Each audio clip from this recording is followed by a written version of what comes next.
The pump.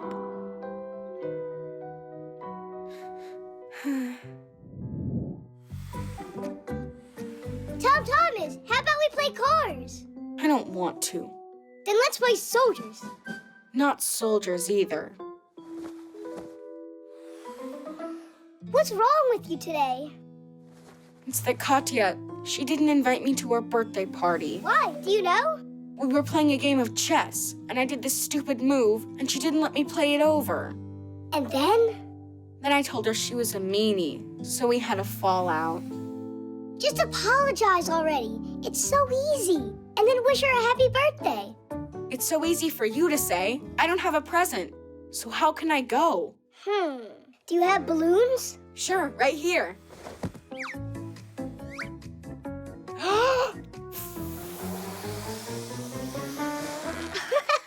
Tell Kati you got her a sausage for her birthday. I can't bring this, can I? Wait a sec. I know a way that you could turn that into a doggy. Show me. Have you ever seen long balloons that look like sausages? It's possible to make animals, flowers, or even people out of them. Making things out of balloons has got a name. Twisting. That's because if you want to make them, the balloons need a twist. Take a balloon and inflate it, but not all the way. You need to leave a little bit of room for air to move. Otherwise, the balloon might burst. Make 3 short sausages at one end of the balloon. Next, fold and twist the 2 of them that are closer to the center. That will be the head and the ears. Now twist some more to make the neck, front legs, and the biggest part, the body. Then comes the back legs and the tail. And that's it. The doggy is done. Now go and try to do it yourself.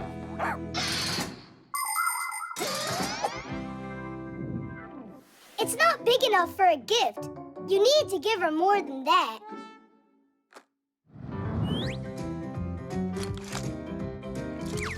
The robot. A broken one? You think this car would be good? Maybe that could work. Oh, I forgot about this. It's a ball for exercising someone gave me a while ago. That'll work. Only you need to blow it up. It's prettier that way.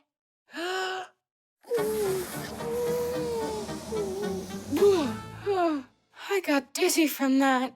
Then how about a hairdryer? Yeah, or a vacuum cleaner. You've got to be kidding me. Blow it up with a vacuum cleaner? Oh, right, like you've got some better idea. A pump would work. The only one I have's for a bike. Great, get it.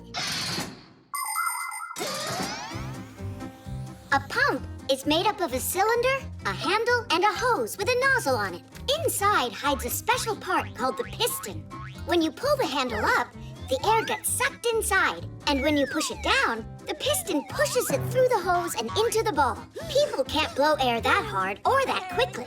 By the way, the air doesn't get out of the ball because of a special valve. The valve only lets the air out when you press on it, like this.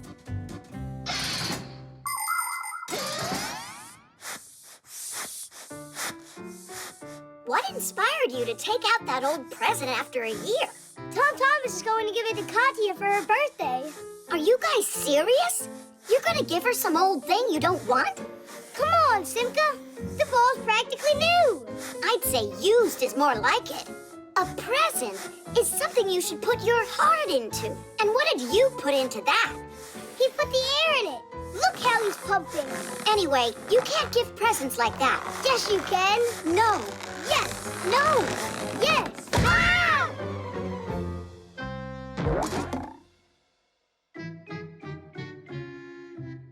Now there's just no way Katya will make up with me. No panicking. Oh, do you have more of those balloons? And we've got your pump. Everything's gonna be all right. Tom Thomas? Happy birthday, Katya! Happy birthday. Thank you. They're really pretty. And please forgive me about the chess. And you forgive me. Kitties! Katya, how about we never fight again? All right. Peace. While you two are not fighting in here, there, your cake will be eaten up. Nolik, what, are you worried that you're not going to get any? Recharging.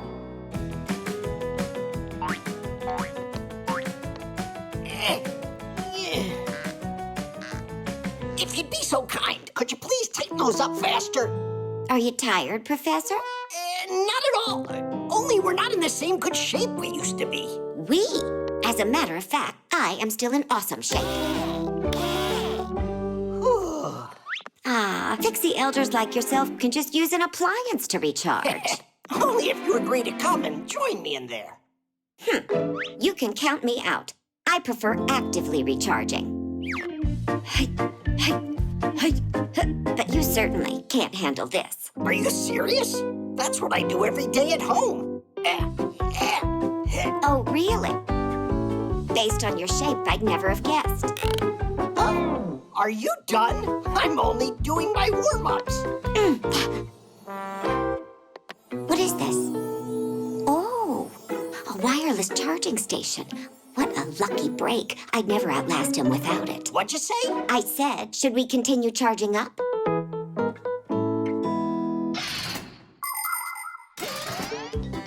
Do you know the secret of a wireless charger? It has coils of copper wire hidden inside. Coils like this can also be found inside of other gadgets, like a telephone. When you plug the charger into an electrical outlet, electricity starts running through the wire, creating a magnetic field inside of the coil. If you put your phone on top of the charger, the phone's coil will pick up that field from the charger, which means electricity is being produced in the phone to charge it, which also means no more tangled wires. Isn't that cool? By the way, phones aren't the only thing that charge this way. You can do it with smart watches and with wireless headphones. It seems like before we know it, wired appliances will become a thing of the past.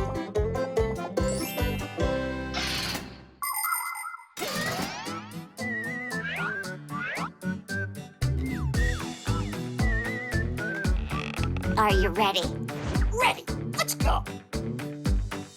If you want to stay real strong, energize the whole day long, keep your day from getting sour.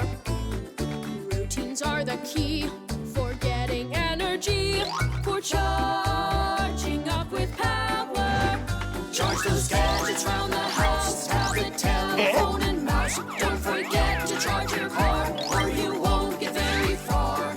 Charging is the one thing they need to keep on running. Are you tired? Not one bit. When you feel the need to eat, try to stay away from treats. Find some good food to devour. Eating healthy food will elevate your mood and charge you up with power. Charge those gadgets round the house, tablet, telephone, and mouse. Don't forget to charge your car, or you won't get very far. Charging is the one thing they need to keep on running. Do you give up? Not a chance in the world. When the working day is through, you know what you have to do. Go to bed at a good hour. With a full night's rest, you will feel your best. All charged up with power. Charge those gadgets around the house, tablet, telephone, and mouse. Don't forget to charge your car, or you won't get very far. Charging is the one thing they need to keep on running.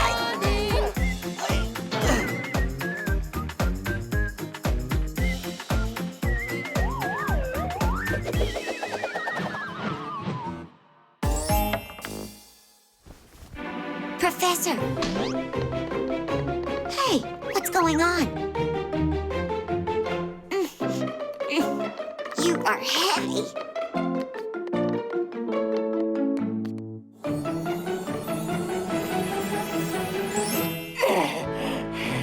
Oh, that was spooky. You can't overstrain yourself like that. You're saying that like you weren't exercising yourself. Where do you get all of that energy? From, well,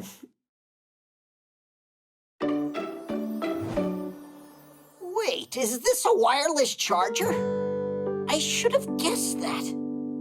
Just a little unsportsmanlike trick. It sure was. Please don't be angry. Perhaps another round? No cheating, I promise you.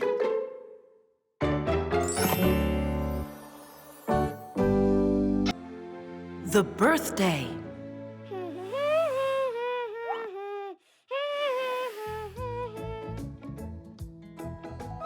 Well, Buggy, how's that? Do I look like the birthday boy? And this is for my presents. Oh, it's Simca. Well, wait over here.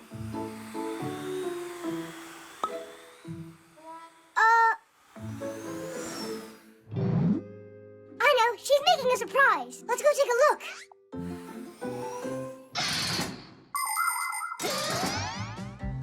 Every kid just loves to celebrate their birthday. And it's no wonder. Presents, guests, and, of course, a big birthday cake with candles. You'll probably say you'd love to have it every day, right? But what actually makes your birthday party so fun is that it only happens once a year. Eating a birthday cake every day would get boring real quick. And please, don't be sad if the number of candles you have is still small. You'll get older. You can count on it. Fixies celebrate their birthdays too. Only we don't pull on ears like humans do in some countries as a wish for kids to grow. Because what if we grow so big we can't fit in appliances? Want to know how you can congratulate us? It's easy. Just take good care of your things and protect them from breaking.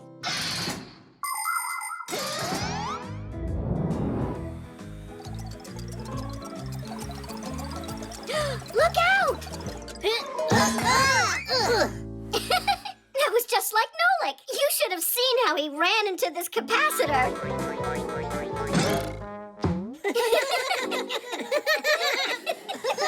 Simca, there was no reason for you to bring that up today. Oops. What day is it today? Is it Butterfly Day? Hat Day? Music Day? What kind of music day? Did you forget? It's my birthday today. Oh, well then, happy birthday. That's all? Ugh, let's go, Buggy. They couldn't care less. Look, my first present arrived. Oh, Nolik, that's mine. Sorry. Bye now. Hey, where are you going? Please, girls, stay focused. That was the third take you messed up. How about that time when Nolik was shooting us? Yeah, who could ever forget that?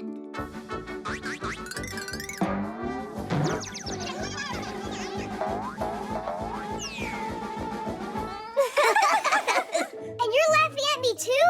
On my day? Since when is it yours, Nolik? You don't remember either? Uh-huh. See you soon. At least Papoose knows what day it is.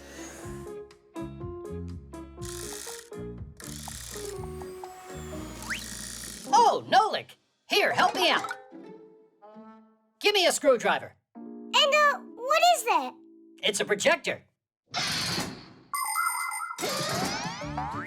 If you want a real movie theater in your own home, you'll need a projector.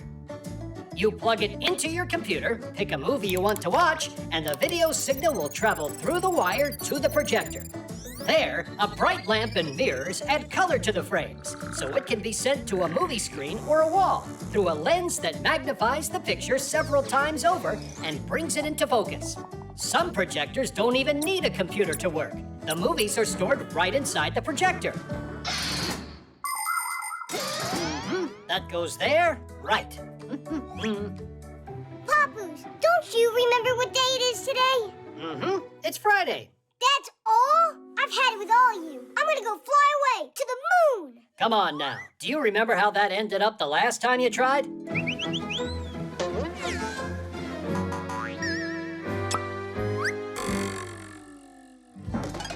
you ganging up on me or what? You gotta know that today's my... How about you go and turn this on? Yeah, I get it. That's all you need me for, right? I'll go live with some other Fixies, and then you'll be sorry. I'm sure that they won't forget when it's my birthday. Oh, what's that?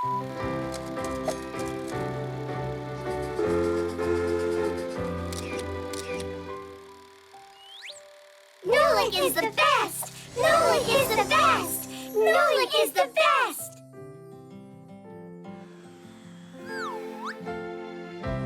Happy birthday! And I thought you all forgot me. Hooray! Does that mean that now you'll stay with us? I'll stay with you until my next birthday. Then we'll see. The online store. 1, 2, 3, turn it! Simka, you need to turn it in the opposite direction. No, it's righty-tighty, lefty-loosey.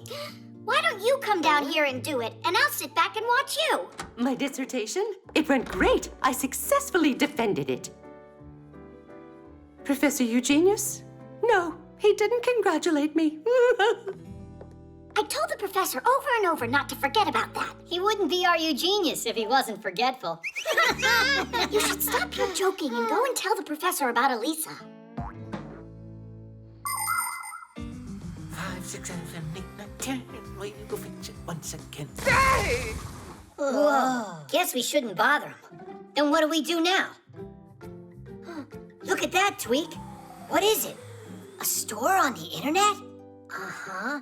The professor probably wanted to buy flowers, but got distracted. I think we should finish ordering them for him. There are so many bouquets to choose from. I'm sure he'd want the biggest one. What do you think these numbers mean? The number of flowers that are in it. Oh, everything's already filled in. The name, address, and a number for some kind of card. There, done. Tadeish! They'll get here in an hour. If there's something you want to buy, you don't have to go out to a store anymore to get it. Clothing, fresh food, electronics, supplies for your pet, or a toy you might like. You can order almost anything you want from an online store without leaving home. It's simple. You pick out what you want, put it in a shopping cart, and pay for it. But kids should only shop online with the help of an adult. Before you know it, your order will be delivered straight to your house. Just as long as you gave them the right address, that is. Ah, what a lovely smell. Oh, there's a note in here. To Professor Eugenius, thanks a lot. I was certain they were from me. Hey, you got it all wrong. They're from him. They're for you. We can fix this, no problem.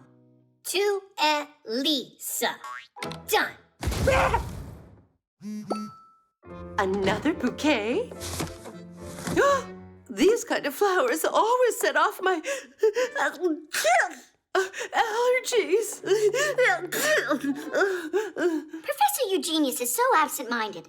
First they get sent to the wrong person, then he sends the wrong kind. We can fix it, no problem. Name, address, done. Why does my phone keep making all these funny sounds today? Don't worry, this time we know that we got everything right. Good job, guys.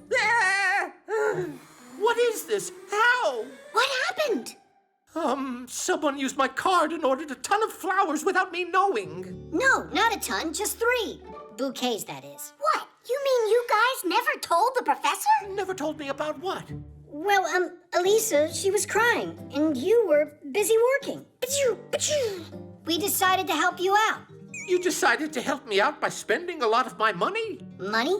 What do you mean, money? You think you can get flowers on the internet without having to pay? That's what those numbers must have been about. But you wanted to order flowers anyway, didn't you? Yes, I did. And look, I've already done it. And then you... Professor Eugenius, you remembered. When you're playing a game with play money, you can spend as much as you want. When you're playing a game on the internet, you have to be careful. Many of the websites out there that offer games and cartoons charge real money that is collected using credit or debit cards. Adults get these cards from their banks or through work. They're convenient for paying at places like restaurants, theaters, or stores. Salesmen put the card in a reader to take money from the buyer's bank account, and the buyer gets a message saying how much money he has left. Now people can pay for things directly from their phones. Only kids, you have to remember this simple rule. Don't buy anything through the internet without the help of an adult. Because with just one click, money can be gone for good.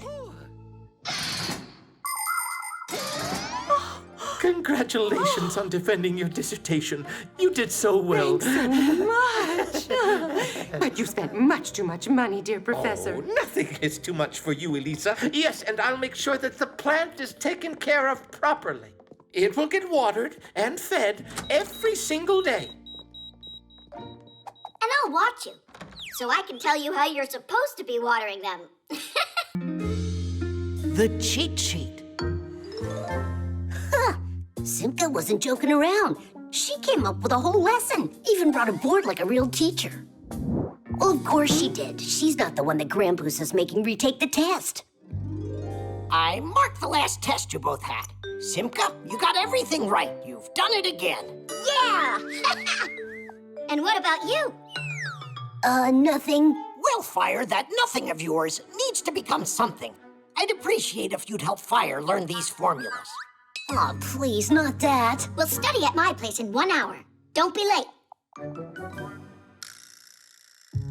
So tired of this. Simka, you got everything right, just like always. She left me a note. How very interesting. A cheat sheet, huh? Ha ha! That explains why she always gets perfect grades. The professor should see this. Although, I might want to use it myself.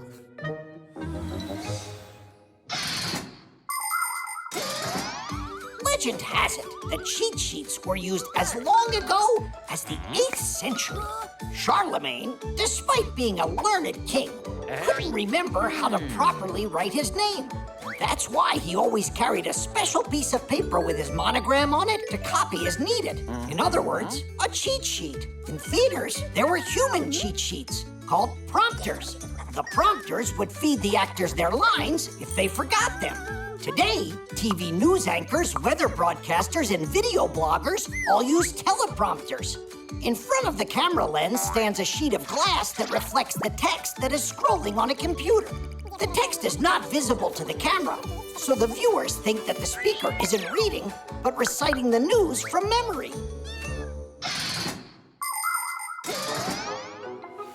Professor, I'm ready to go.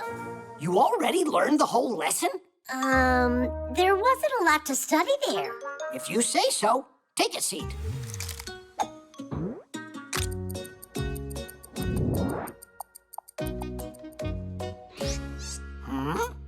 My leg. It's itchy.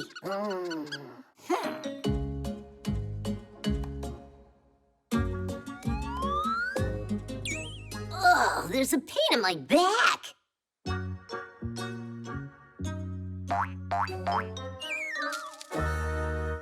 So, you decided to cheat on my test. It's not my cheat sheet, it's Simka's. You don't say, but you're the one cheating here. You need to go study.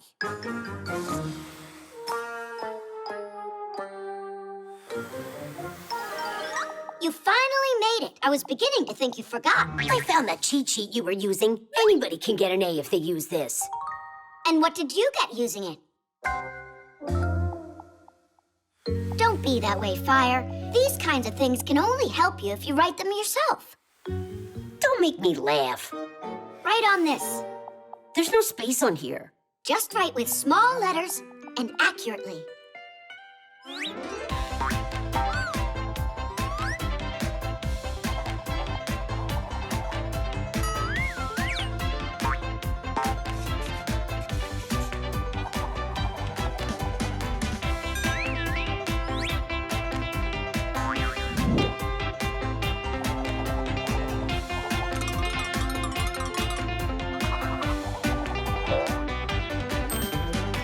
It's all done. And how can I take it out so the professor doesn't notice? No idea. I've never used them to cheat at school. Come on. I wasted all this time for nothing? Not for nothing. They will help you, just not the way that you thought. Do you think cheat sheets are only for bad students? Not at all. It's a good idea for anyone to make them. It makes it easier to remember a difficult word, formula, or a date if you write it down a few times. But it's important that you don't stay up all night long and forget to have a good night's sleep. If you do that, you won't need your cheat sheet during the test. Only remember, your notes will only work if you really study your lessons. If you don't do that, then no cheat sheet will be able to help you on your test. Simka, I took the test, and I passed without looking at the cheat sheet. Just like I told you. This cheat sheet is truly magical. You really don't get you learned these formulas on your own? How? By writing them down on there. Ah, you just wait. I'll become the best student in the whole class. Uh-huh. Have a seat. You and I need to study. How come? I've already got this. But that was for the last exam. The next one's history, not math. The button.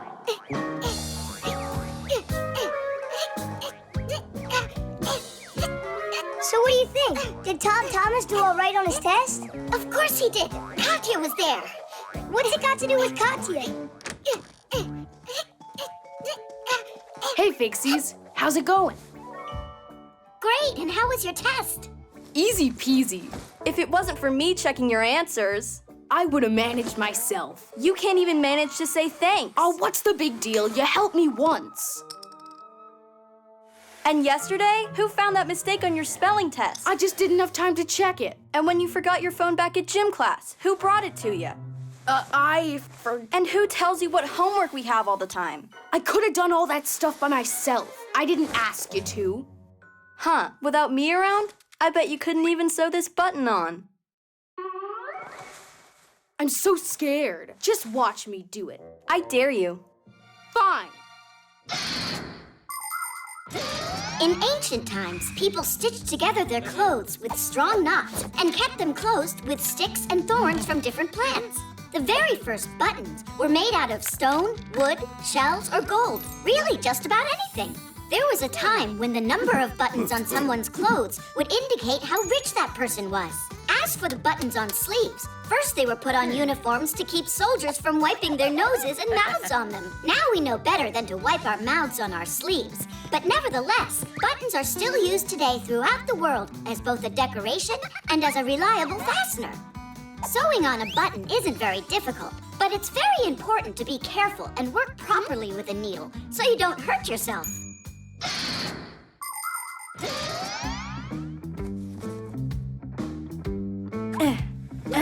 What's going on? Tom Thomas, you want me to help you? Yeah, Tom Thomas. Need some help there? I'm fine.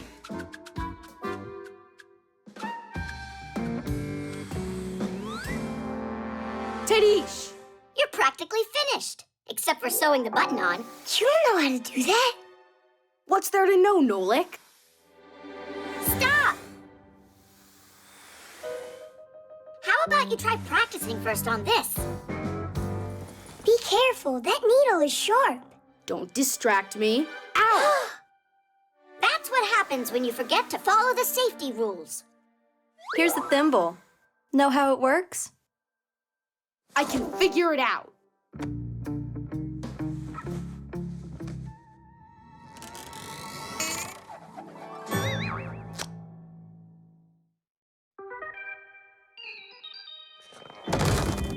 We gotta do something about this. Oh, Katya! One of the buttons on your backpack. Look, it fell off, see? It's just awful. Tom Thomas, do you have another needle?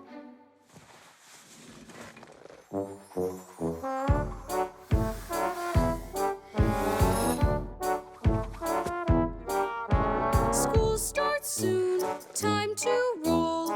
But your shirt has got a hole. Don't waste time, all upset. You can mend that hole, no sweat. Stop your moaning, do not pout. With some patience, there's no doubt that a needle and some thread will help you out.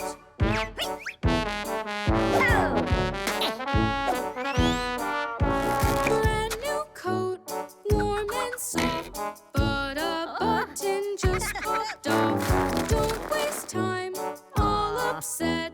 You can mend that hole, no sweat. Stop your moaning, do not pout.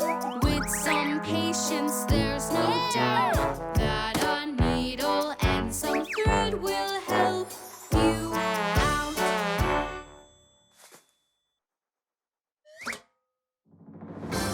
I said I'd figure it out, and you thought I couldn't do it. What? Why are you looking at me like that?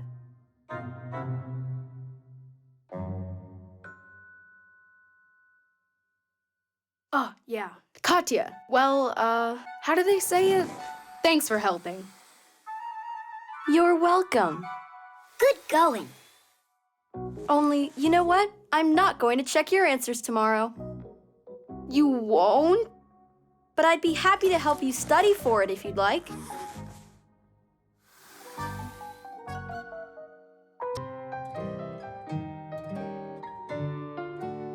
Comics. Katya, are you done yet? Just a second, you two. There, all done. What do you think? A whole comic about us. It's great. You can make a movie out of it. Look at that mug. Check out how good I look. And I look like Superman. Well, I look superer. No need to argue. You're both heroes. Wait, if you put it on the internet, then we'll become famous. Is it a smart idea for Fixies to become famous? Ha! I say the more fame, the better. You do. Well, anyhow, see you later. Hey, that's not fair. I mean, we saved the planet, and no one's gonna find out. Comics are a kind of picture book in which the pictures are combined together with words. To make one, first you come up with a story. It could be about superheroes, or princesses, or scientists, or even all of them at once. After that, you can start drawing. Divide a sheet of paper into sections and fill them with a series of pictures that tell your tale. And write what the characters are saying in speech bubbles. By making picture after picture, you can tell the whole story. It's like a cartoon, but on paper.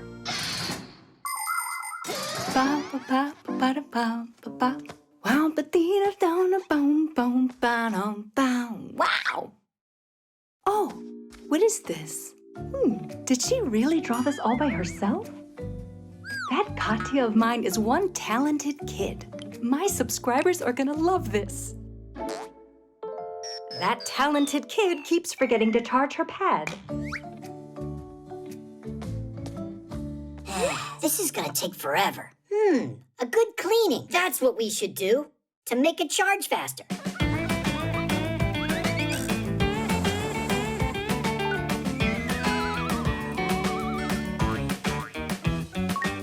Just a little more and we're all set. Set to go on the internet, that is.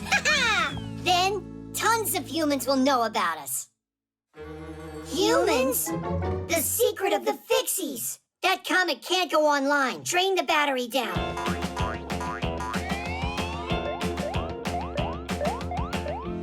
It's taking forever. Fixies feed off of the appliance's power. So, if we just pull the plug out, and then me and you charge ourselves inside, the pad will run out of energy. Only, first we're gonna have to drain ourselves dry. Drain away.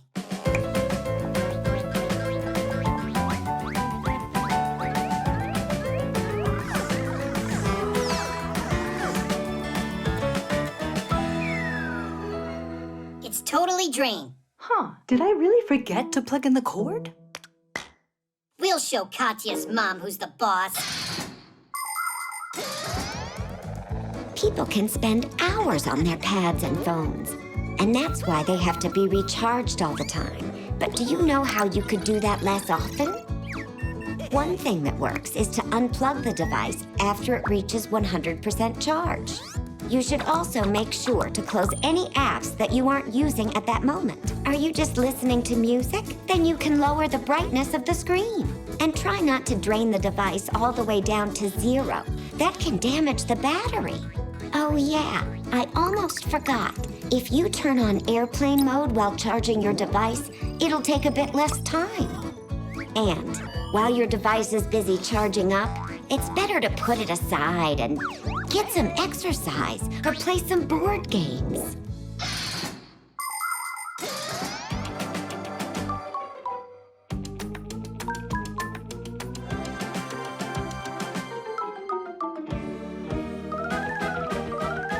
I'm worried I'm gonna explode. Hang in there, Geek. Hang in there. We can't take it much longer. Mom, what are you doing? Wow, Katya, this comic that you made's just fantastic. I want to brag to my subscribers. I'd rather you didn't. But I'm proud of my daughter. You draw like a true artist. I want to draw a new one. This one's not great. The characters aren't right. Oh? Then go ahead and draw. We'll post it later. My live stream's about to start. Oh, the stars of the comic are here. That's not funny at all. It's really good that you didn't upload that comic. No way. I would never let out your secret. You're the ones who are ready to give it up. Why are you twitching? It's just because we're overcharged.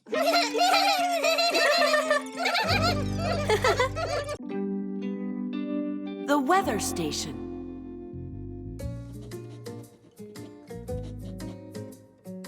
So what's the word? Did you finish your homework yet? Uh-huh. Way to go! So now you'll finish drawing us, yeah? I don't know. Katya! Let's go outside. Finally, we have some nice weather. Our weather station says it'll be sunny for the rest of the day. What weather station? Our new home one. I just bought it yesterday. Come on, I'll show you.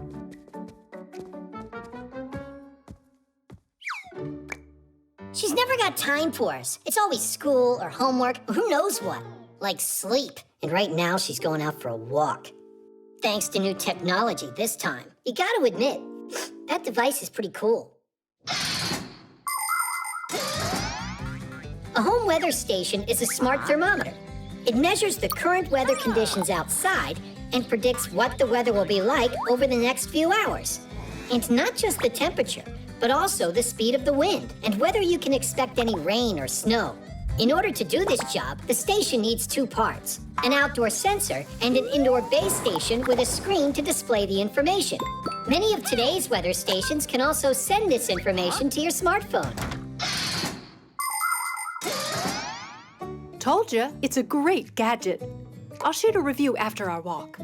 Uh-huh. I'll go get ready.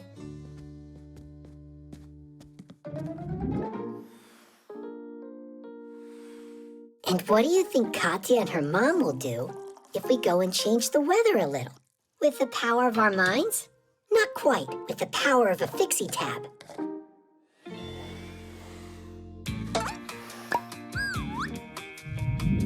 Time for a little magic.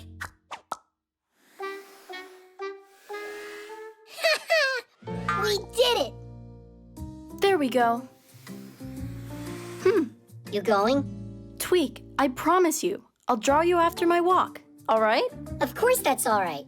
It's only that I saw the forecast is predicting rain. Uh-huh, like I really believe that. Katya, grab an umbrella. The forecast just changed, but that's not a big deal, right? Who cares? A little rain won't hurt us. That's what we've got umbrellas for. Actually, I forget where I saw it last. Will you help me find it? All right, what are you gonna say now? It's here. What? Mom, check it out. Wow, did it get colder? Let's grab our scarves. Geek, let me do it.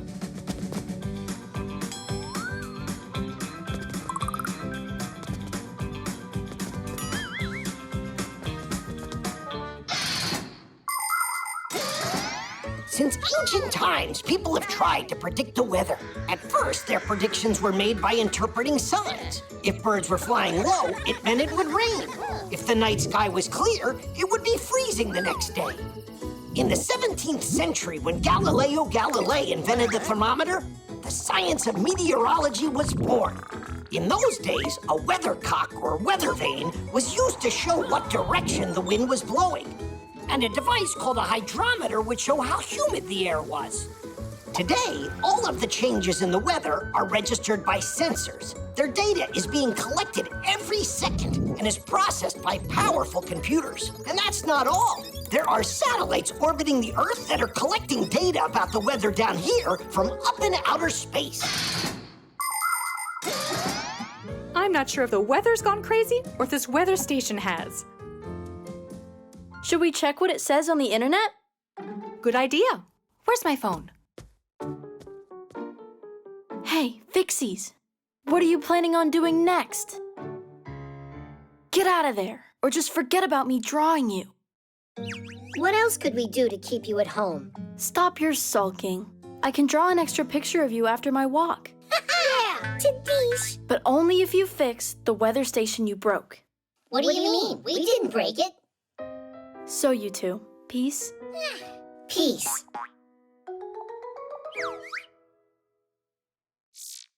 It looks like our weather station got it all wrong. I just made peace with it. It needed a restart. Now it's working fine. What a smart girl you are. Then let's go before the weather changes again.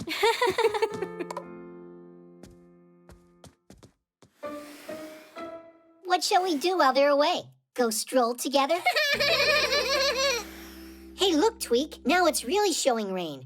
And they forgot to take umbrellas. That's why the forecast must have changed. If you forget your umbrella, count on getting rained on. The hologram. I think it's 7. Yeah. Oh, looks like I've got that number on my card. You're so lucky, Fire. I know, right? Whoa! Chusaka! Hey, Chusaka, no! Aw, and I was so close to winning. I'm so tired of Chusaka ruining our games. Well, you know, dogs like playing their own games. And what? She has to play right here? Help me out. We'll put these back where they were before. Uh-huh. And then she'll just come in and mess it all up again. We need a way to distract her somehow. So, we're gonna feed her, huh? Not quite. We'll make a piece of candy for her. It'll be a hologram here on the phone. Chusaka will be busy trying to figure out how to eat it the rest of the day. That's great. But a hologram, how does it work? A hologram is a three-dimensional image projected into the air. It looks like a real object from every side, only it's translucent. You can look at holograms in your own home. To do it, you need to make a pyramid out of clear plastic. Any clear plastic box will work. First, cut out the 4 sides and connect them. The next step is to look for a 3D hologram video on the internet. Start playing it and put your plastic piece on top of the phone. Pretty cool, isn't it? Class! It's like real candy! Chusaka! Get over here!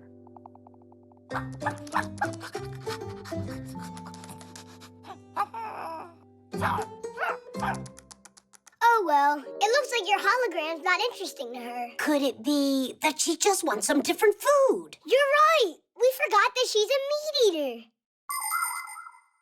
It's done. Quiet.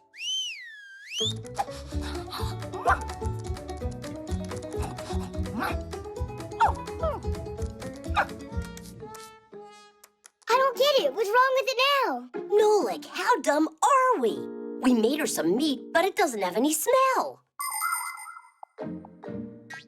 Done. Let's hide.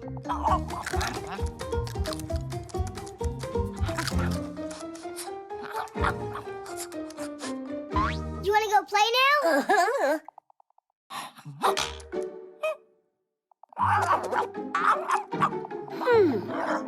It wasn't the plan for the hologram to work like that. Fire, we gotta help her. Help her? How come? She's the one that did that to herself. Fire was just kidding. Tell her, Fire. I'm sure that you've seen how superheroes in the movies often use holograms. They might use them to call a partner or look at a map in 3D. But it isn't just in the movies. You can find this technology in real life today. With its help, scientists can make models of the human body that are easier to study than flat pictures. You can also find holograms in museums. both as items on display and as guides. There are teachers already giving holographic lectures, appearing to be right there in the hall. And in circuses, holographic images are being used to replace animals. Now, instead of elephants, dolphins, and lions, their three-dimensional copies perform. And it's great! They're no less exciting than watching live animals. And this way, the real animals can be free to roam in the wild. Chusaka, no! Come on, stop chasing us, Chusaka! Chusaka, stop it right now! What's going on? You sad little thing. Who did that to her? Chusaka, just hang in there. I'm gonna save you.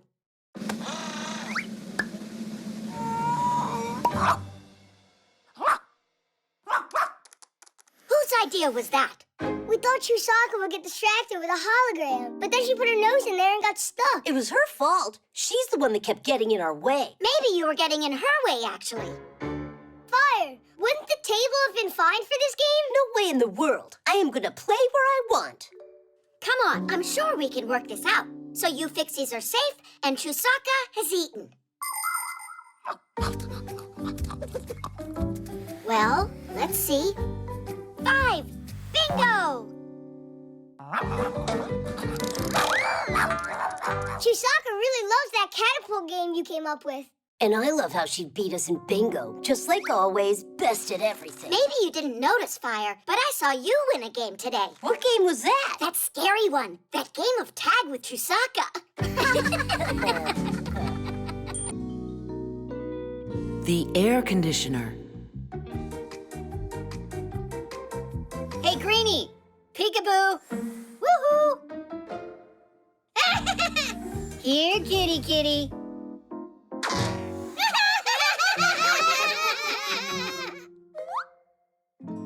It's taking Digit forever. 'Cause when it comes to fixing up air conditioners, Digit's a dum-dum. He said he knows how they work inside out. He should prove it. Leon! Woohoo! Geek, be careful. You could fall down. When are you gonna learn to tell Geek and I apart? You done? It's working perfectly. Oh, yeah? Then why wouldn't it respond to the remote? Because it's got a stuck button. Where? Oh. Guys, why did you push it like that? It can only be fixed from the inside. An air conditioner gives relief from the heat. It has two main parts. One hangs outside of the house and the other inside. The air in the room is sucked into the unit, where it passes over cooling coils filled up with gas. The heat pulled out of the air is pushed out to the street with a fan, and the ice-cold air is sent back into the room.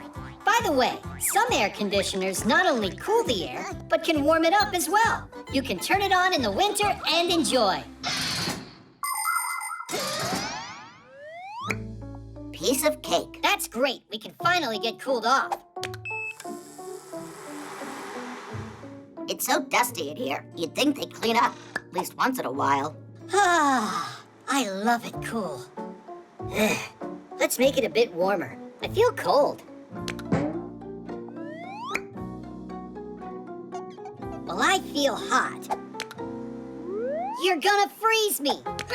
It just doesn't want to stay in place. And you're gonna roast me in here. And now this one? A little heat can't break your bones, especially since you don't have any.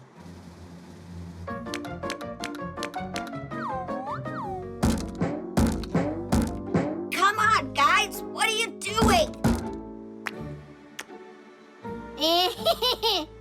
I don't need the remote to fix this.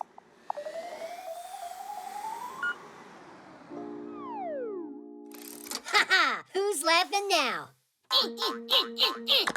We'll see about this.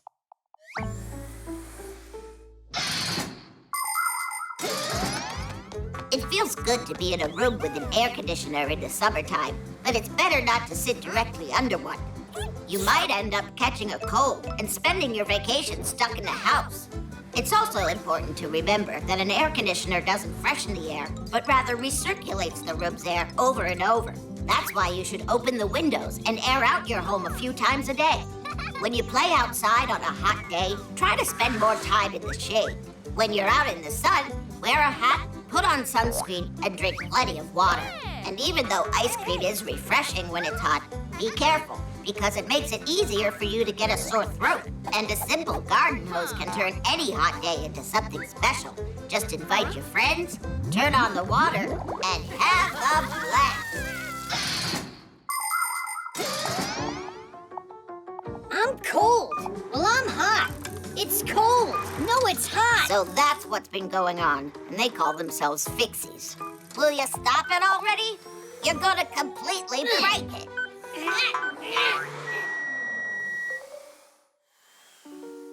There you go. Didn't I warn you?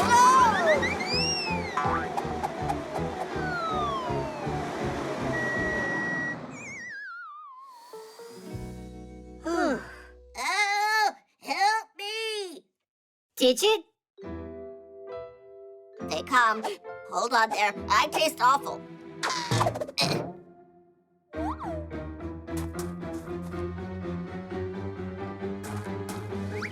No! Someone help!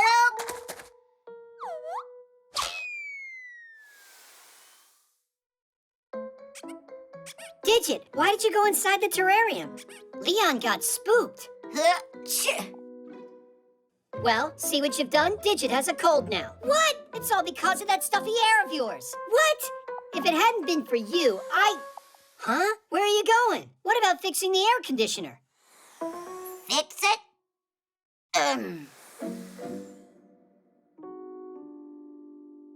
Didn't Digit talk about how he knows air conditioners inside out? He's just upset he almost learned chameleons inside out.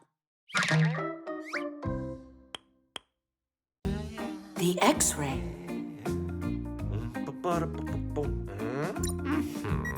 All right. Good. Psst, the professor. He's fiddling with that X-ray again. Oh, wait. I bet you he's gonna go and test it on Elisa now. So who can I use for testing this? Elisa! By the way, I wonder, do X-rays only work on humans? X-rays work on anyone. The X-ray's power lies in its special rays. These rays easily pass through soft tissues, but can't pass through bones. So their shadow appears on the X-ray film. This way, a doctor can quickly see if a bone is broken and a cast is needed to help it heal properly. X-rays are very helpful, but it's important not to get them too often and to protect yourself by wearing a special protective apron to make sure the powerful rays don't hit places where you don't want them to go.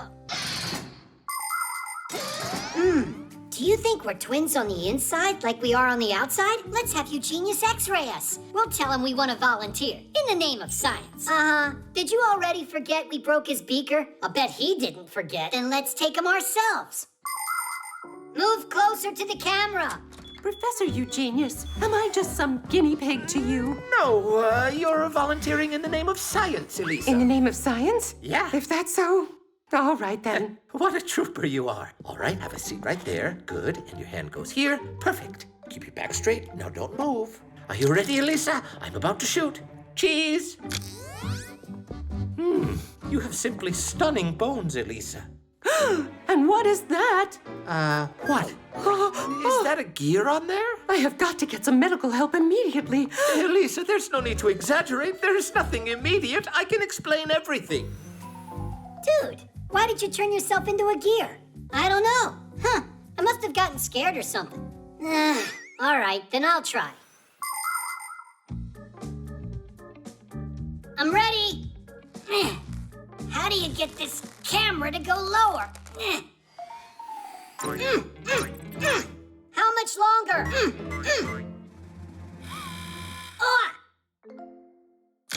Got it.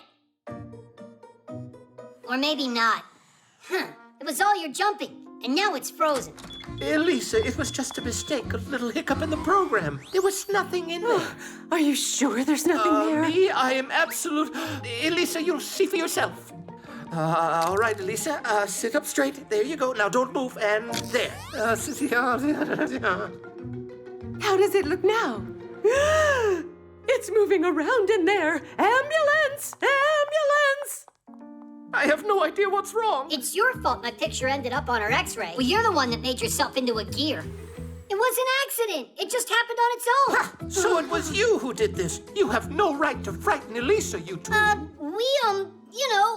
We're conducting an experiment over here. We were testing your x-ray. That's it. Yeah? And how is it? Hard to say. Every time we try using that thing, it turns us into a gear. You Fixies have that defensive reaction. Even an X-ray can't capture a Fixie. The picture, that is. Oh. It's impossible to photograph a Fixie. That's right. As soon as someone points their camera, smartphone, or tablet at one of us, we Fixies automatically turn into small screws or gears. Even a machine as sophisticated as an X-ray can't get around this fact. It's not just a useful habit for us, but a reflex. All of us have it since the moment that we're born, even though we're not all aware of it. But the number of times little Fixies have escaped being detected by humans because of this unique trait is simply astronomical. But I'm going to stop joking for a moment now. Are you ready to learn the secret of what we Fixies all have inside of us? We've got a red-hot motor, a clear mind, and a kind soul inside. All right. Take it easy, take it easy. Here we go, with nothing extra this time. Yep. When we're in our gear form, we're also identical. You again. I'm gonna get you. Stop! Come back here. Oh, now they're reproducing. Elisa, there's no need to worry. Look, Elisa, here are my gears. I left them inside the X-ray. You mean there's nothing wrong inside of my hand? No, you're fine, Elisa. How about we take just one last X-ray in the name of science? Oh. The photo editor. Good. Now turn. Give me a smile. Uh-huh. I hope I look really good in these. Stop worrying, Verda. You're in the hands of a professional. Aren't I a little pale in there? What do you mean pale? You'll look nice and green. Only I want to be striking. Is that better? Tell me how you did that. I got a cool editing program here. Taking a good picture is only part of making a great photograph. To make a photo look its best, you need to work on it. That's where a photo editing program comes in. It has so many tools. With the help of an editor, it's possible to crop pictures, change the lighting, get rid of unwanted objects, or add something that wasn't in the photo when it was taken. Basically, you can make all sorts of crazy things. The only limitations are your imagination and skills. If you want, I could make your eyes bigger. You can really do that? I can make you real jewels out of all your photographs. Class! Then give me long eyelashes. That'll be pretty. How about a crown, too? I think it looks great. Oh, Fire, you're a real pro, aren't you? Only I'll need some time to get it done. You know, it's a creative process. I get it, Fire. Of course, I'm not going to be a bother. And tell everybody else they should come check out my super-duper photo studio.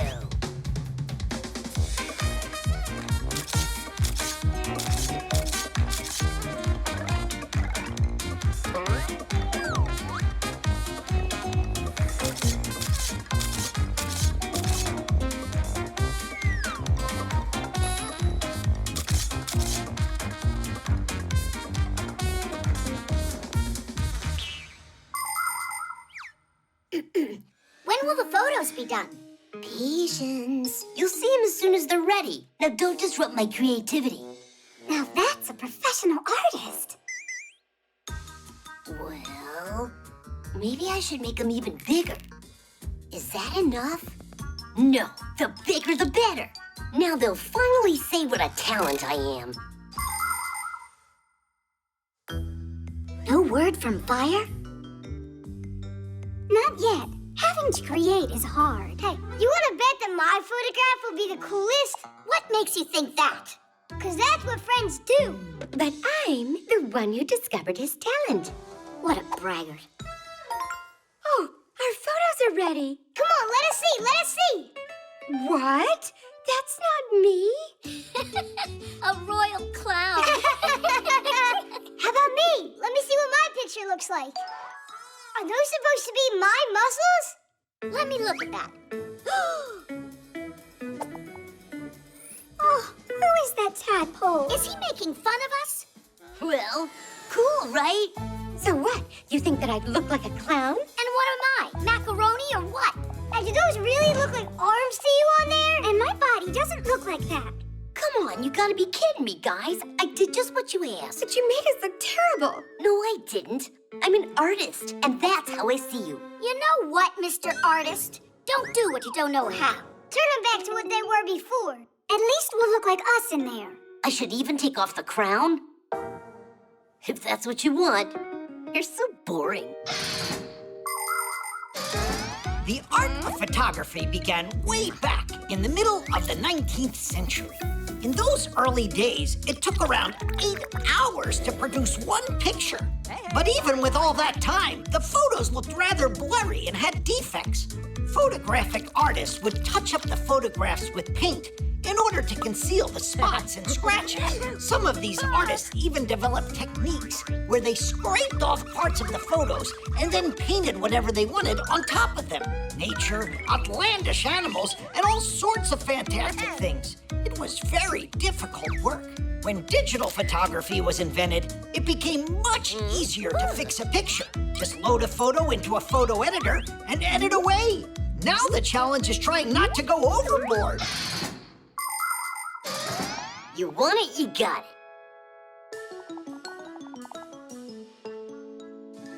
Now we're talking. Splendid. Nobody needs that photo editor. Only, I'm looking a bit small in there. It would have been fine if you'd left my eyes a little bigger. And I was a little taller. I like my photo just as it is. Except you could change how you did this background. Then what do you say? Can you make my it eyes, you can't make them bigger. Come on, Flowers. It was give me a little more muscle. But don't go crazy. And any background would look just great. You're never gonna be satisfied. The eraser. Nolik, did you get your homework done? Uh-huh. Then what is it that won't let electricity pass? An electrician? Maybe I won't get called on. Maybe I can cast you a spell for good luck. I wish I had a good luck charm that could protect against getting bad marks. If you would just do your homework, you wouldn't need to depend on magic. Simco, wait a sec. For my tests, I use this lucky charm a lot. That's an eraser. But a special one. It helped me get A's on my last few tests. Tom Thomas, please let me use it, just for one day. You? Well, I don't know. All right, just be careful with it. It's so heavy. It must be from all of that luck inside of it.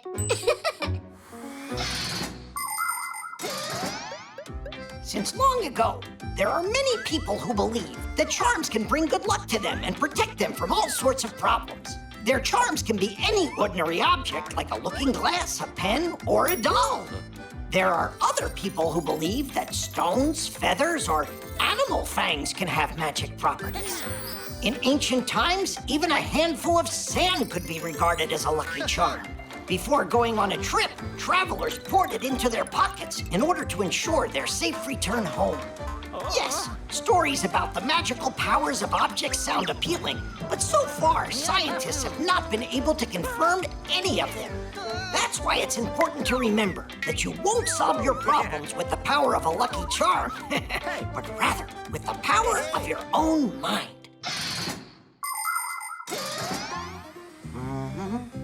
Nolik, you're late for class. And what did you bring the eraser for? Let's see. First, we're going to hear from... Maybe it'll help me too, Nolik? Hey, leave it alone. Simka. Can you tell us, what is that? That's an electric circuit with a lamp. That's right. And who is going to tell us? It's working. Why the light bulb in this circuit is glowing? Do you want to try it? Digit, the light bulb is glowing. Can you tell us why? Yeah, because there's a filament inside the lamp. And it gets heated up by the electricity running through the wires. Just a coincidence. Can I try it too? Go ahead. There's enough luck for everyone. I'd look at my homework if I were you.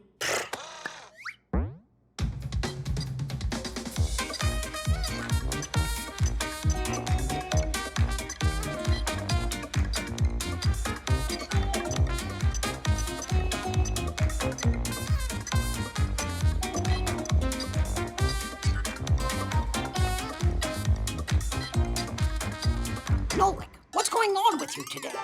I'm asking you for the third time. What is it that won't let the electricity pass? Wait a sec. He needs a second for his charm to give him the answer. Ah, that's what it is. And so? And nothing. It helped everyone else but me today. Actually, your charm does hold the answer. Can you tell us what it's made out of? It's made out of eraser. And erasers are made out of what? We can't keep stretching our lesson out like rubber. Is it rubber? Erasers come in all shapes and sizes. They're made out of rubber, a material derived from latex, the sap harvested from rubber trees that grow in tropical countries. Although today, most rubber is a synthetic made at factories. The rubber sap is mixed with dyes and sulfur to help it solidify, and then the mass is heated and formed into a sheet. After the sheet cools, it's cut into pieces that can be used as erasers. By the way, the very first erasers weren't made from rubber, but from bread. You mean rubber won't let any electricity pass at all? Well, you're absolutely right. Want to check it?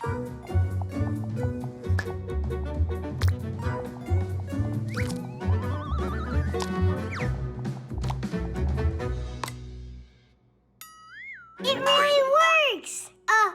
It doesn't work! Well done, Nolik. How was it? Did you get some luck from my charm? For sure! You're kidding, right? I was just joking. It's just a plain old eraser. No, not at all. I got an A using it at school today. But I know I'll be even luckier if I do my schoolwork. Are you sure? 'Cause Tom Thomas might have another one of those good luck charms around here. The piano. We got your phone checked and cleaned up. Great. Thanks, Fixies. You're lucky you got Fixies here. In our house, the piano's broken, and we got no one to repair it. A piano? You got one for real? Wait a second. Maybe you could try. A piano? I can do it. Do you know how it works? You're gonna tell me, right? A piano is a string, percussion, and keyboard instrument all under one lid with a full-blown mechanism inside. Every one of the keys has a hammer attached to it. When you press a key, the hammer strikes a string and it starts vibrating. That's how the sound is born. The thinner and shorter the string, the higher the sound. The longer, the lower. Pianos come in different shapes and sizes, but making beautiful music is something you can do on any piano.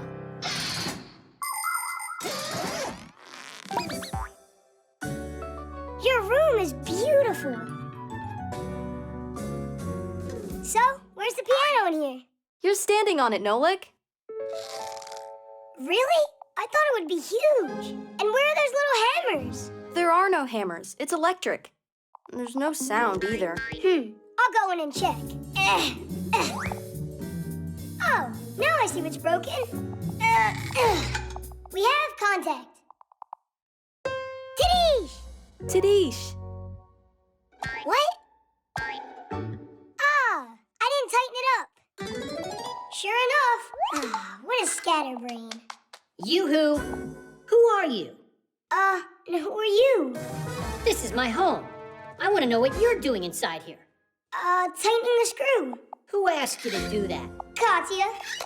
That human girl that lives here? Right, very funny.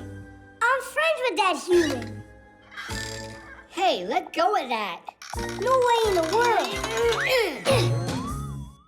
Hey, are you all right there? Did you bang yourself hard? Yeah, so hard I'm seeing double. What's your name, dude? Nolik. Sure it's not Speck? I'm joking. I'm Tweak, and that's my brother, Geek. Him and I are twins. You know what that is? Do you know how Geek and I became twins? There once was a very hard-working inventor who needed to make two identical gears with very thin edges.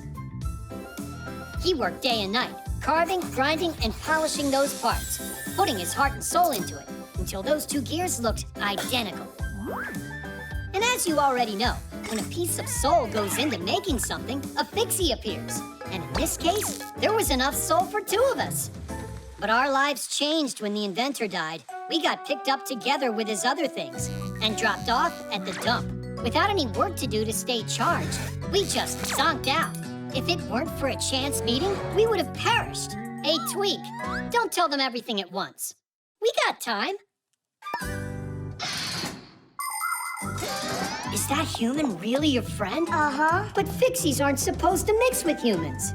Well, fixies aren't supposed to break things either. But it's just because that human girl is... Katya! Katya. How do you put it? The piano's not her thing. No leg. That's for you? Yep. You got the guts to introduce us to her?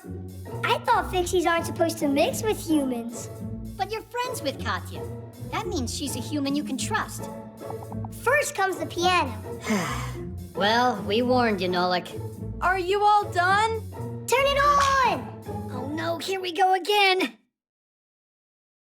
They take care of our machines.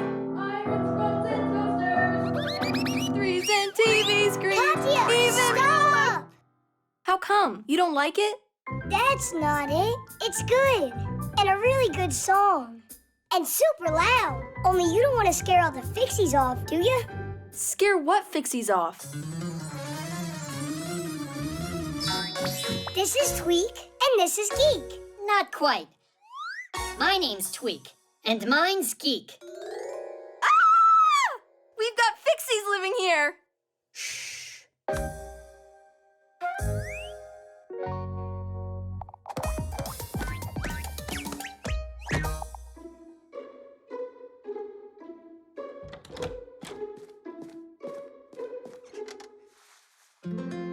Thanks for your help. We're always here to help you. Thanks a lot. Only now I got my own fixies. You've never met them. New fixies? Only, shh, don't tell anybody, 'cause it's a secret. The parachute. Pass it, Geek! Actually, I'm Tweak. It's impossible to tell you guys apart. Well, yeah. Nolik, come on, we're gonna be late. Oh, we've got a class to go to. It's about parachutes.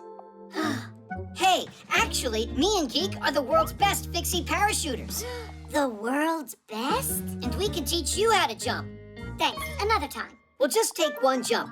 Then when you get to school, you'll be the most prepared of all. Simka, it'll only take a minute or two, and it'll be awesome. And you really know about parachutes? Uh-huh. A parachute looks like a big umbrella.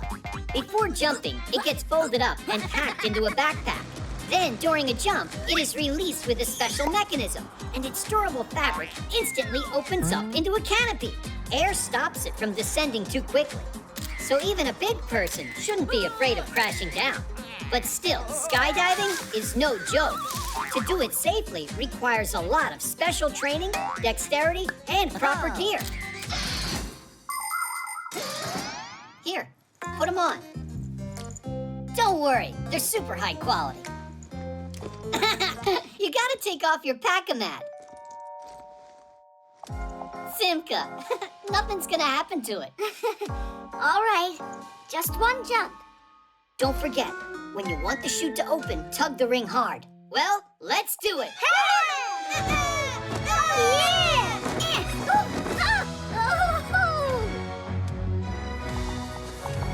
Class! That was nothing.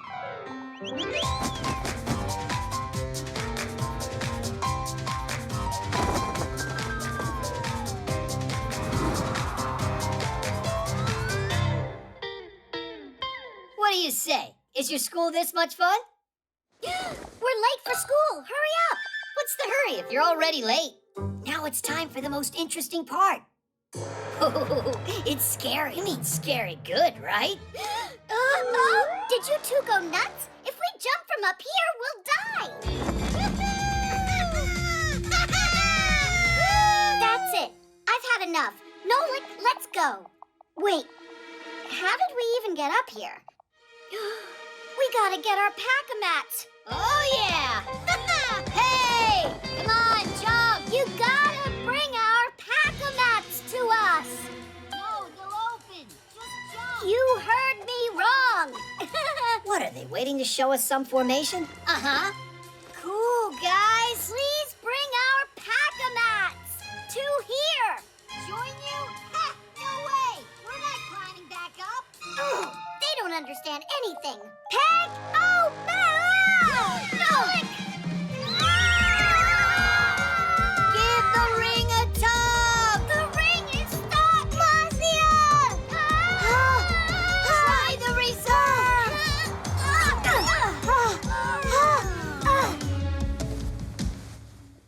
That's called landing in style. Landing in style? We almost plunged to our death because of you. Uh-oh. What is going on in here? Grandpoos, we were just, Cutting school, I believe. Aha. Quite original. Whose work is this? Oh, well, hello there. Hi there. This is our parachute. And these are our new friends, Tweak and Geek. Only the other way around. Twins! Fantastic! And at what school did they teach you to do that? We get homeschooling. Aha! You can learn plenty of new things without having to study at a school. There are human children all over the world that are homeschooled. And some Fixies, too. Both of these ways have pluses and minuses. For instance, you might not get called on in a class with lots of pupils. But at home, where you're always face-to-face with the teacher, you've got to be well prepared. And what about having classmates, you wonder? Isn't it more fun to study together? Well, when I was a schoolboy, I actually loved to hide from my classmates on occasion so I could wrestle with a difficult problem in peace and quiet. The truth is, the most important thing is not whether you study at home or at school. What matters most is that you give it your best no matter where you're studying. You know what? You think you might like joining our class? We could really use students like you in there. Do you have pack-a-mats for us? Yes, you'll get them, only after the exam. And fixie boards? Those you can pick up right away. The shirt. Hey, wait! I came up with another joke. A fixie clown got kicked out of the circus for acting screwy. Get it? A fixie screwy. Come on, Geek. We gotta go now. That iron won't clean itself. Oh, wow! Is that cotton candy up there on that stick? It's just plain old cotton. I was kidding you. It's what they make clothes out of. Wrong. Cotton balls just grow into clothes. Is that true? You see this ball over here? We can grow a whole shirt out of it. Right, Geek? And the timing's perfect. We could get a great harvest out of this one. But we gotta go clean that iron. That stinks. How about this? We'll tend to the shirt here, but the iron's on you. What do you say? But I want to see how you guys grow it. You mean you want us to do all the work and you just get to watch? Is that fair? All right, I'll go and do it. Woo! That was a lot easier than I thought. I can't wait to see his face. People love to buy clothes, but not everyone takes good care of them. If their clothes get stained or ripped, they'll just throw them out. A ton of things end up at the dump for no good reason. To reduce all of that waste, you need to wear your clothes with care and handle them properly. Don't wash your clothes too often or in very hot water. The same goes for ironing. By the way, if you dry your wet clothes on hangers, then you won't need to iron them at all. And if you do have something that can't be cleaned or mended, don't just throw it into the trash.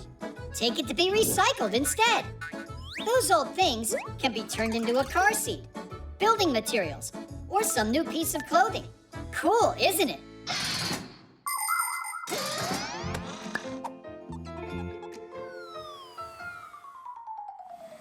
pretty good, right? So let's start the show. It's growing! Great! All right! Keep going, keep going. Keep it up, just a little more. Come on. So, did it grow yet? Where's the shirt? I don't see it. That's just a thread, you guys. It's because we just started. What about you? Did you clean everything? Then you need to get back to work. Oh, break time. Break time? What do you think we should do next? Did it grow yet? I think you should check back when you've finished half of the iron. All right. You really got him good.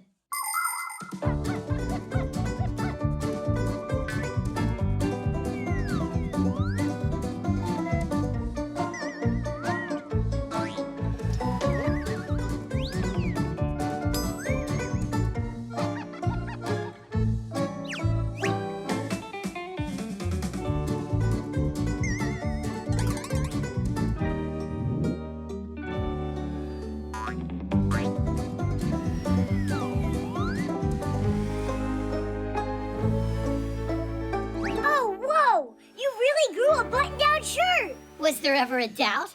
All right, now let's check how you did.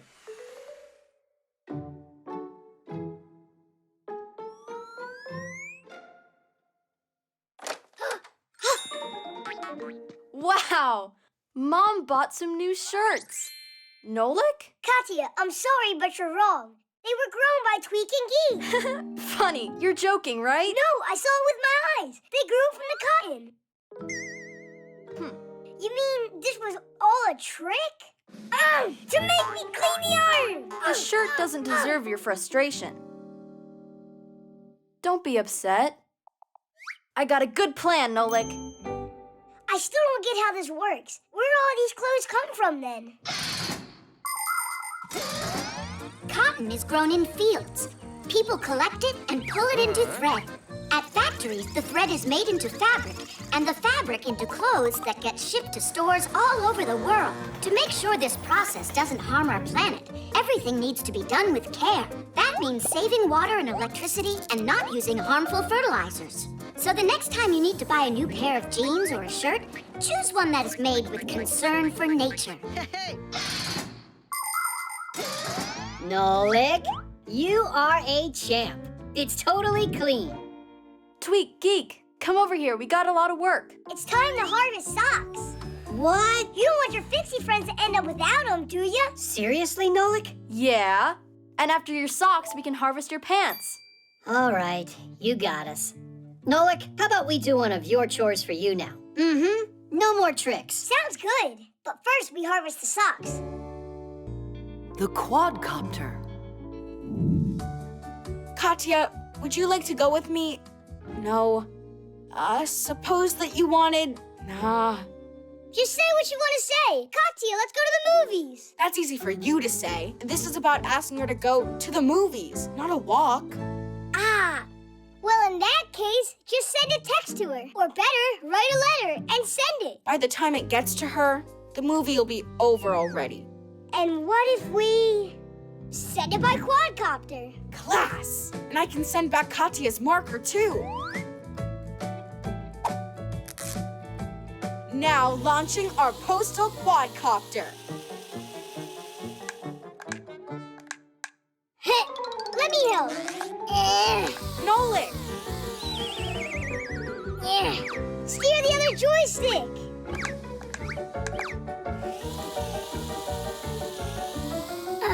That was a good job. A quadcopter looks like a helicopter, only it's smaller, and it has 4 rotors. They can also carry a camera, which means they can not only fly fast, but can shoot videos and photos too. These devices are used by journalists to help document their stories, and by cameramen to shoot from high above the action. Quadcopters also help rescuers find missing people. And soon, they'll be delivering groceries and packages.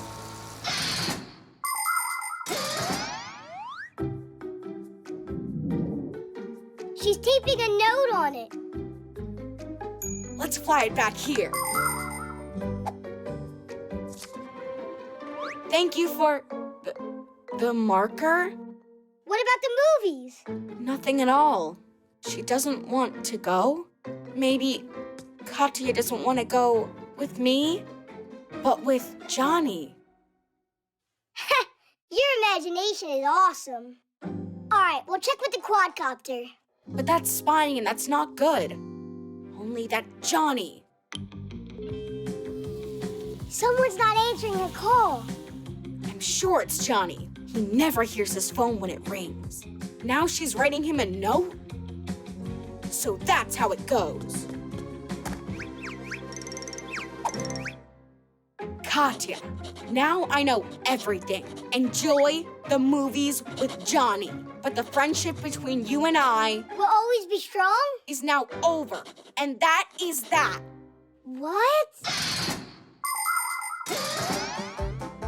When ancient people needed to send a message, they would make signals with loud drums or with smoke from fires. The signals were then sent repeatedly in a long chain, moving from one settlement to the next. Later, people started using messengers and carrier pigeons to deliver the news. It was not until the 16th century that a real postal service appeared in Europe. A postman would travel in a carriage, only there was so far that he could go. With time, ships and trains started carrying letters. But today, most everything is sent through the internet. 1 second and the message is already in an electronic mailbox or on social media. Paper letters are becoming rarer and rarer. But you gotta admit, to get a real letter feels great.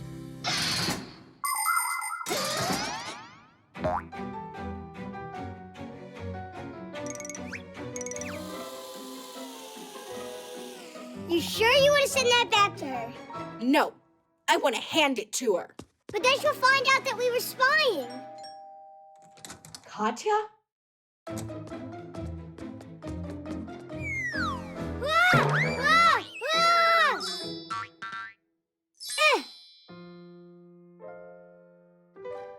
Tom Thomas, how come you wouldn't answer your phone? You were calling Johnny. You didn't call me. And why would you think that?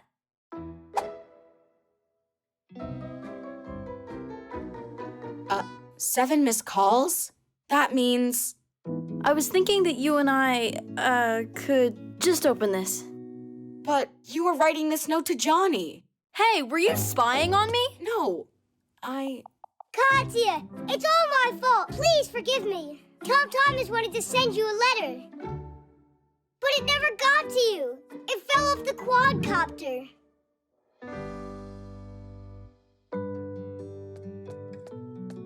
Come on, read already. Tom Thomas, let's go to the movies. Promise you won't spy on me ever again. You picked the movie out. Dinesh! 1, 2, Virtual reality. 4, 5. Ready or not, here we come. You find Tom Thomas, I'll find Katya. Boo! I never found anyone before that quickly. It's just because I'm bigger than you, that's all. It's not a problem for Katya. Now, where could she be? You're so small. That hiding's easier, everything's easier. Not a care in the world. You sure about that? I'd love if I could become a Fixie, but it's just not possible. It's possible. How? If you put on a pair of virtual reality glasses. Oh, yeah! Katya's got a pair of them here. She's gonna be so upset she wasn't here when you used them. Yeah? Well, you won't be able to find them without me. Oi.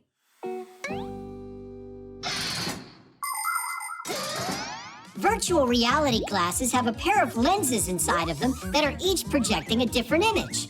The left image is very close to the one on the right, but it's shot from a slightly different angle, making the brain believe it's looking at one 3D scene. No matter how far you turn your head, the view doesn't end. By the way, special sensors can track your movements, which means you can use these glasses to play games, take rides, or even exercise.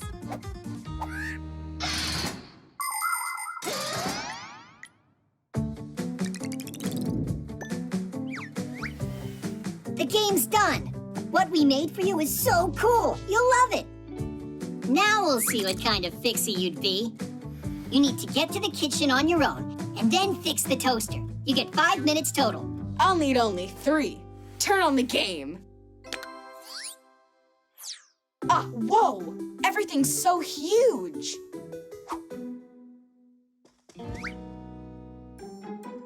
It's so high. Jump! To the floor? Like I said, he won't get through a minute of this.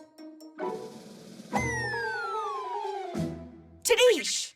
That wasn't too hard. Now try getting to the stairs. It's only 3 steps to get there.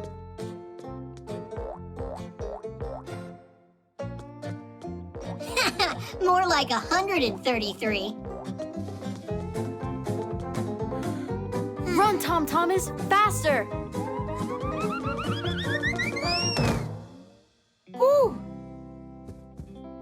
Oh, where are the fixie boards? A fixie can solve any problem with quick thinking. Tom Thomas, there's a rope in front of you. Grab it.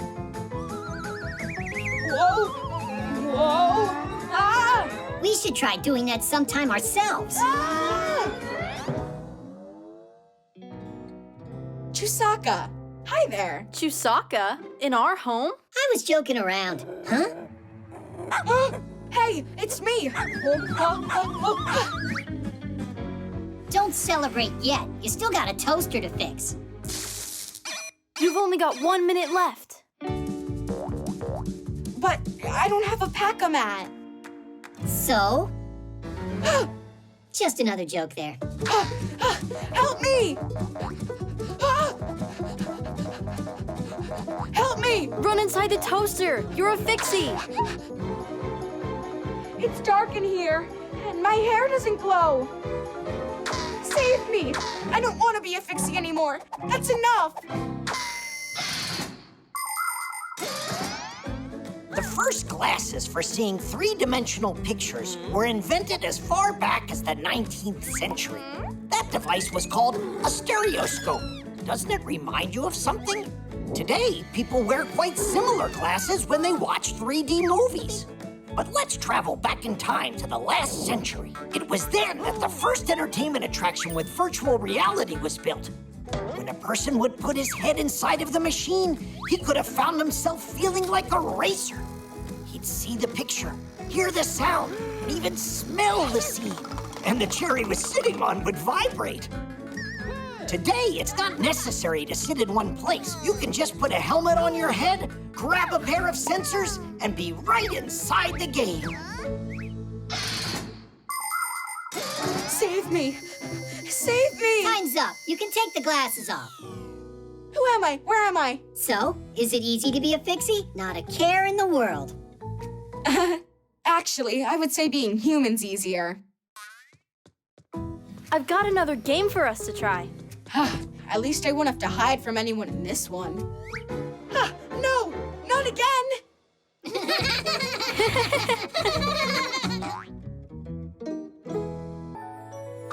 Snow.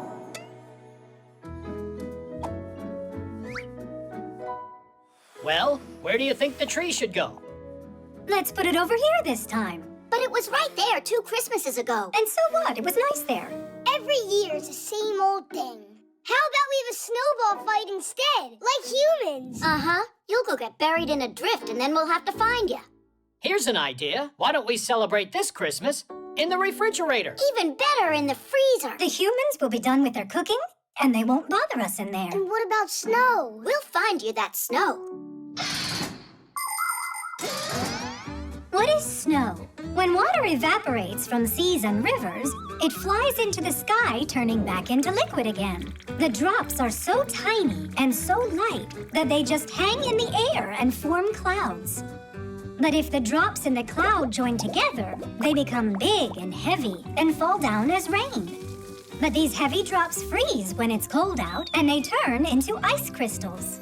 They grow spikes in all directions, forming what we call snowflakes. Snowflakes come in a variety of shapes: stars, needles, columns, and even triangles. Each one of them has its own unique design. By the way, not one scientist yet has been able to find 2 identical snowflakes.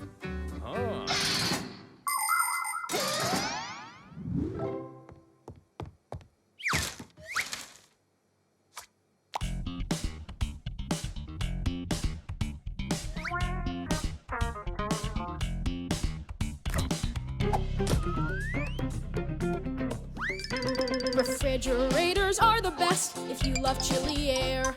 You love chilly air. You love chilly air. Penguins go there for a rest. So do polar bears. So do polar bears. So do polar bears. Summertime or wintertime, there is always frost. And inside you just might find dear old Santa Claus. It's chilly. Cleaning this freezer yesterday was a great idea. Yeah. No, I don't like it. It's just way too cold in here. Ha! We Fixies are frost hardy. Uh-huh. Nolik's turning blue already. Look. That's my natural color. Stop arguing. We're moving to the refrigerator. It's warmer there. The fridge is great for cardinals and for chickadees. And for chickadees. And for chickadees. Winter birds will come to feed any day they please. Any day they please. Any day they please. Summertime or wintertime, there is always frost. And inside you just might find dear old Santa Claus. Well, where should I put it? How about right there? There's no snow in here. It's more important that nobody sees us.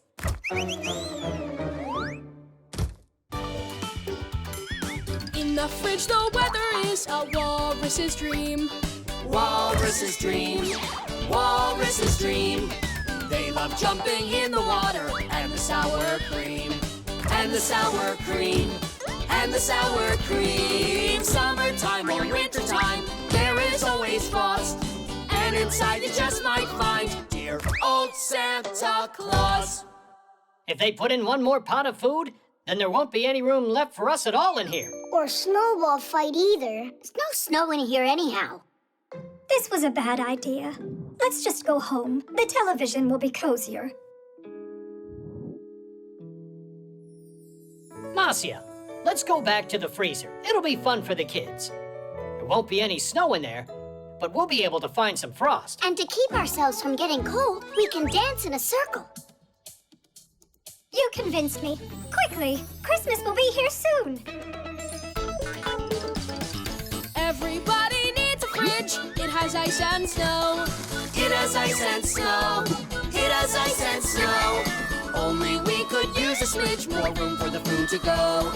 Room for the food to go. Room for the food to go. Let's all climb inside of there like one big happy brood.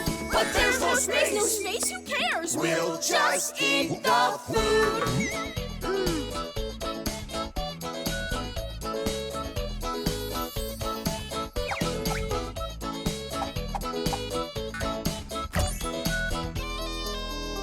Why did I open the freezer? The food's already out. Oh, those humans. The trampoline.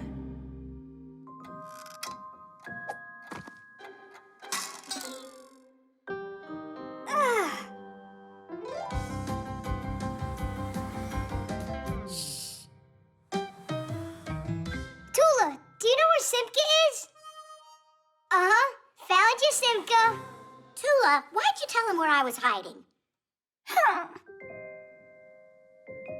Hey, what's going on? I'm in a bad mood today, that's all. Then play hide and seek with us. That'll make your mood get better. It won't do anything. I'm gonna be in a bad mood today. That's what my horoscope tells me. What? That's a joke, right? Fixies don't believe in all that nonsense. Some people believe that the stars and planets have control over what happens in our lives. If you slip on a banana peel, it's Jupiter's fault. If you win a competition, say thank you to Mars. People even make up horoscopes or predictions to try and figure out who's going to be lucky on a given day and who's not. Of course, it would be nice to know what the future holds beforehand. But to this day, scientists have still not found any evidence that horoscopes can actually predict the future.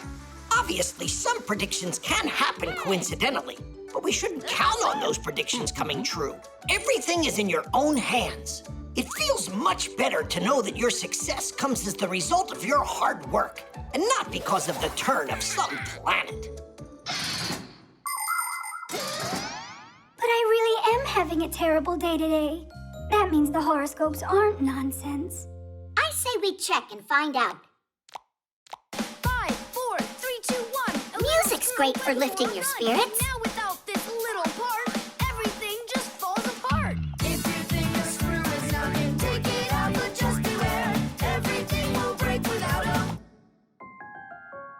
Nolik, do you have that huge brush? For what?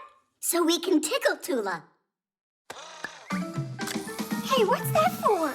Tula. Hey, where are you going? Wait, I'm gonna cheer you up.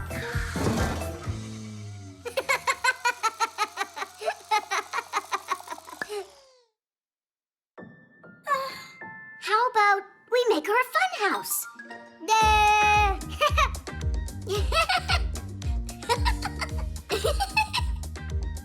Whoa.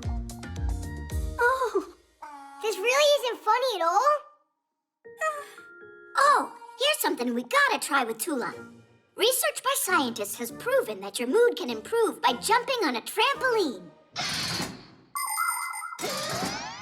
It's not too hard to build a trampoline. Springs are attached to a metal frame on one side and a durable fabric on the other. Some trampolines are like big balloons that are inflated with an air pump, and they can look like a ship or a castle or even a mountain. It's fun to jump high on a trampoline, but safety rules always come first. Otherwise, you can easily fall or strain a muscle. It's better just to jump for fun and let the acrobats perform their complicated trampoline feats. We don't have a trampoline, do we? Wait, I got an idea. Stay here. I'll be right Hang back. on, I want to go with you.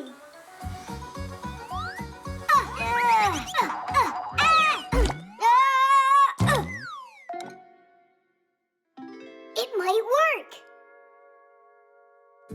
It looks like a gelatin mold. No, it's not. I've tested it. Come on, jump with me. And Simka? We'll start without her. That way you'll be happy when she gets here. Let's jump? I'm sure it won't work. Just give it a try. On the count of 3. 1, 2, 3! Help! Save us! Nolik? Yeah! A horoscope against a trampoline. It's not a fair fight. But that's not a trampoline. It's a dessert. What's the difference anyway? It's like I already said. Today the whole world's against me. What is this? Whoa! Look, I'm flying! Where's that bad mood of yours that you said was predicted by the horoscope? Huh? It went away! Told ya. And just so you know, Digit's the one who built you this trampoline so you'd feel better. Digit, you're splendid. Actually, today's horoscope also predicted that it's gonna be... Tula, you can't help yourself, can you? The secret code. Gotcha. You can't catch me! Oh, hey, watch where you're going. The newcomers. What you hauling? Nothing. Yeah, you know, nothing special. Need help? We'll manage. Time to go. Or we won't finish our Esseproos time. See ya. See ya. Esseproos? Never heard of that before. What is it? Tweak and Geek are definitely up to something. Come on. Hey, what's an Esseproos? What language is it? Any idea? I getcha. And they say you're smart. Hey, look at this. They're hauling more stuff. For the Esseproos. And the sloot. You got it? All right, Fixies, hold on to your hats. He said salute. Do you know that word? It's nothing good, I'm sure of that. I didn't like those newcomers from the very beginning. Am I the only one who doesn't know what's going on? There is the foul den of those evil boys. We've got to stop their wicked plan, or it's gonna be the end of us. How? I don't know. You got any ideas? I need some time to think.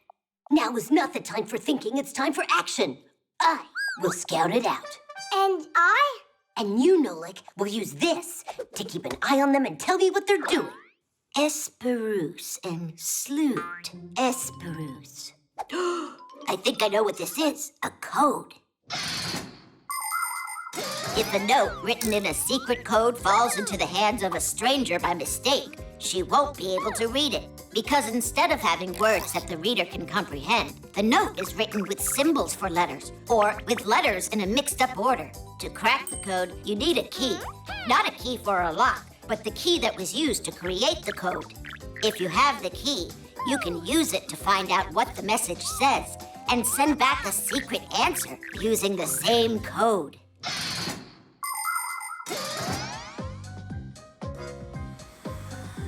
Blue, come in. This is Red. What do you have to report? Red, this is Nolik. Blue, I meant to say. The twins are flying off towards the warehouse. Hi.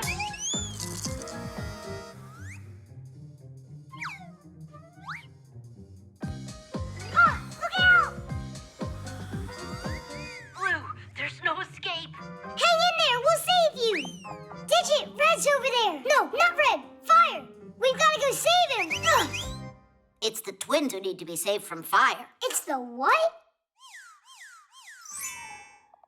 They'll come in, we'll flip the switch, and it'll be Esperus for all of them. No way. Not on my watch. I won't let you do it. Fire! Stop! People have been using codes for centuries. The ancient Greeks wrote letters on leather strips that, when wrapped around a cylinder, would make the secret word appear in a row. They also sent coded messages using a disc with holes and letters. The message was spelled out by threading a string through the holes of each letter in order. The message was decoded by pulling the thread out and writing down the letter the string came out of. In Italy, people created a code using pages filled with letters. When a key with spaces cut out was placed over the coded page, the message would appear in the openings. Today, computers use numbers for encoding information. It takes a chain of numbers this long to code the word Tadish. The science that studies the history and techniques of secret codes is called cryptology.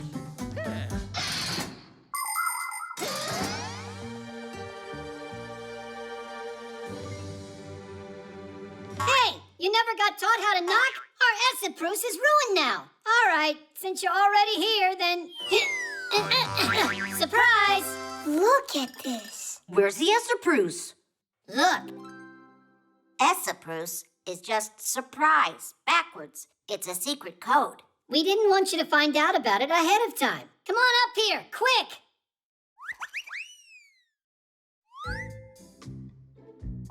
It's a trap, I'm telling you. Somewhere up here is where they're hiding that salute. Try to say that same word backwards. Wait, is it tools? It means tools? That was another code word like surprise?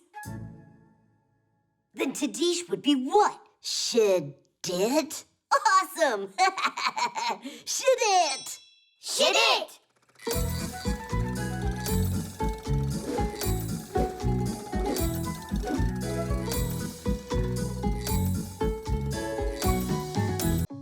The swing.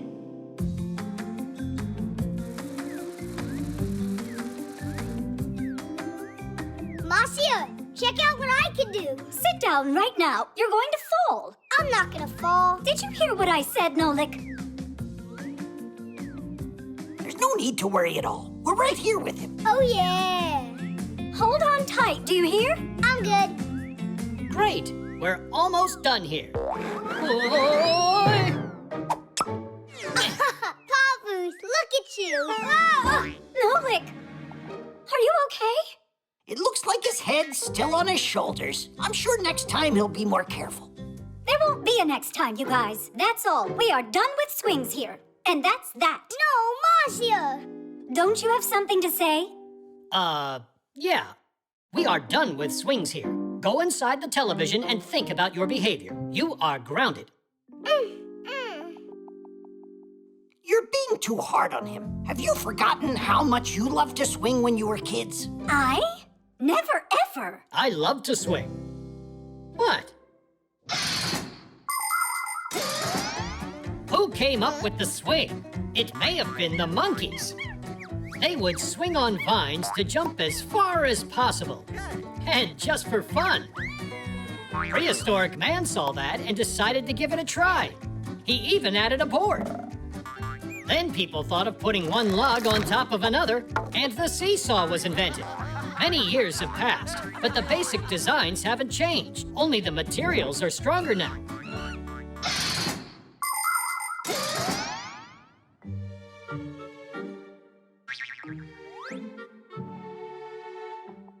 Nolik, how are you? Did you hurt yourself? Mm-mm. Maybe we could play a chess game. Mm-mm.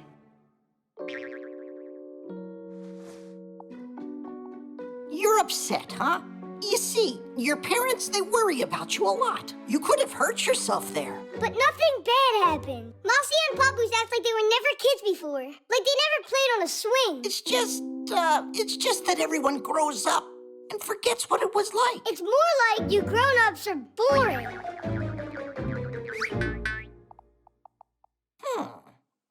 Boring, he said.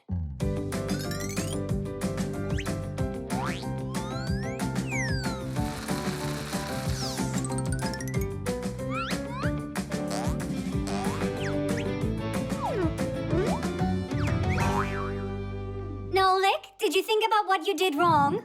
What in the world is going on? Where? Ah, you mean these swings? They turned out nice, right? Yeah, well made. Move over. No! What are you doing, honey? Woohoo! This is great. I haven't flown like this in a long time. Take apart that thing this instant before someone gets hurt. Head. Marcia, why don't you give it a try? Visit your childhood. Foolishness. I'm not doing this. I don't want to. Only not real high. Don't push that hard. Make it go higher. Are you sure you won't fall? I won't. Don't worry. Marcia and Papoose met each other at university. At the time, Marcia was working at the library, keeping the computers running smoothly. One evening, when nobody was left in the building, she noticed a lamp still lit in the center of the hall. She flew up to the lamp to turn it off and saw a book on the table about space with a Fixie studying it intensely. Papoose was so absorbed in his studies that when Marcia approached him to say hello, he jumped in fear.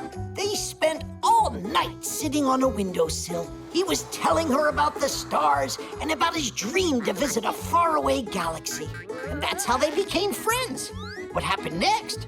I think you know about that.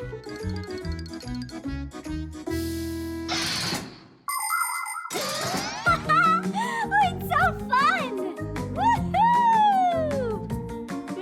Marcia! Oh, you're swinging? You said we can't have a swing in here. This isn't fair. No, Lick. I didn't mean to.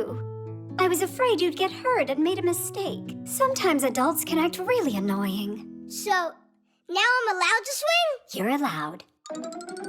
Just hold on tight this time around. Of course. I don't want fall number 2.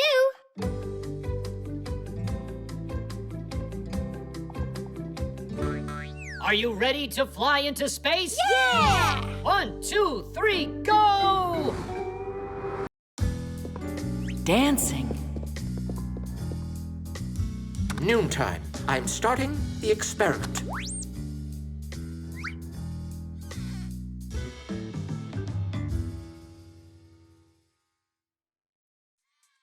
Huh?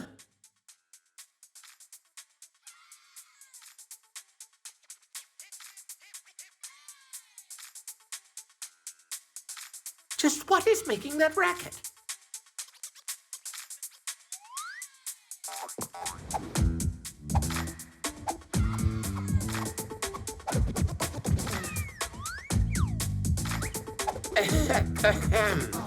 Professor, check out this dance we're doing. This is not a discotheque, it's a temple of science. You'll have to turn off that thing. right. The readings are normal. Dancing is something you can do anywhere. Professor, your attention, please. Have you ever noticed how your arms and legs just want to start moving all by themselves when some familiar music is playing? Uh-huh. We might start clapping our hands, stamping our feet, or swaying side to side. That's all part of dancing. Ancient tribes believed that dancing could change the weather or scare evil spirits away. Now, most people dance just for pleasure. It's not only fun, but good for our health, too, because dancing is like exercising to the music. But you see, science and dancing don't mix. Now I get it. The truth is that you don't know how to dance, right? I'm sorry to tell you, but your assumption is entirely incorrect. Yeah, sure. You're a dancing professor. Yes, of course you are.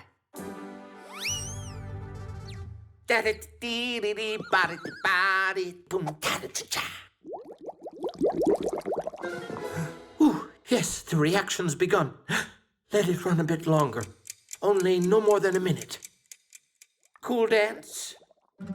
Anyone can dance without music. Well, then here we go.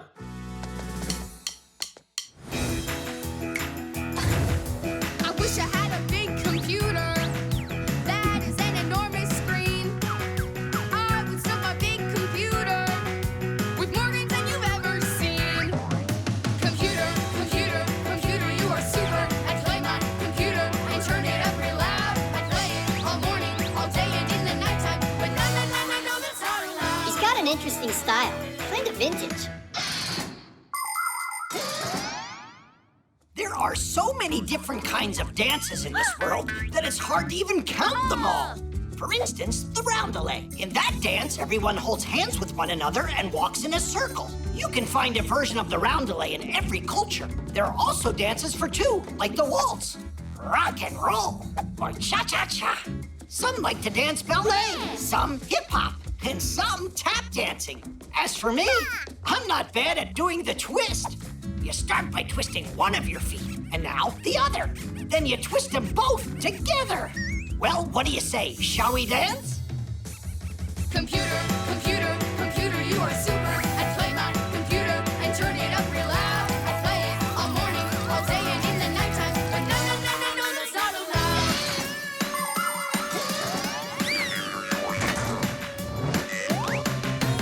I have got a dream that's burning, a dream that I will not forget. As soon as I become a grown-up, I'll live it every chance I get. It's going to explode. Computer, computer, computer, you are super. I play my computer and turn it up real loud. I play it all morning, all day, and in the nighttime. I know that's not allowed. But no, that's not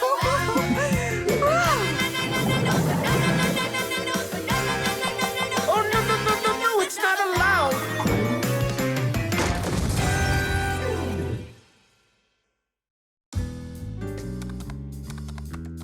Let's start the experiment for the second time. You two happy? But you gotta admit, it was fun. And not a word about that dance to anyone. Professor, you genius. Where did you learn to dance so well? Elisa, your eyes play tricks on you. Only you twirled so nicely. That was just my leg falling asleep. You know that science and dancing don't mix. Right, of course not.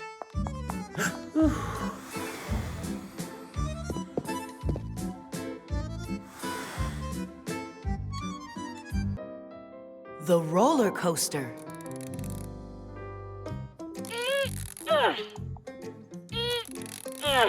It's all done. Can we take a ride on it already? You need to tighten those up, and these a bit more. I've tightened these bolts so many times. It's a very intricate mechanism. It has to run precisely as a clock. There, is that all? It should be. Just one thing. This roller coaster must be tested first. That's what I told you. We should ride it. Not yet. Wait right here. And don't touch anything, all right?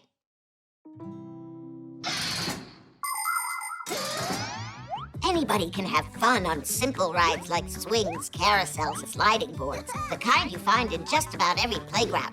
But for real excitement, nothing beats the huge rides at amusement parks that can lift you up at high speed, twirl you around and around, or even send you upside down. Before any of these rides are open to the public, they go through a long and thorough inspection, with the first passengers being heavy bags or mannequins.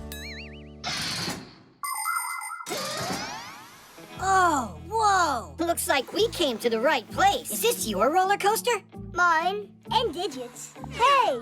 Digit said not to turn it on. We still have to test out this ride. So, test it on us. Without Digit? Ugh, enough already with Digit. Digit, you scared to start it yourself? Me? Well, yeah. Why's Digit allowed and you're not? Yeah, why not? I know how to use these buttons too. Are you ready?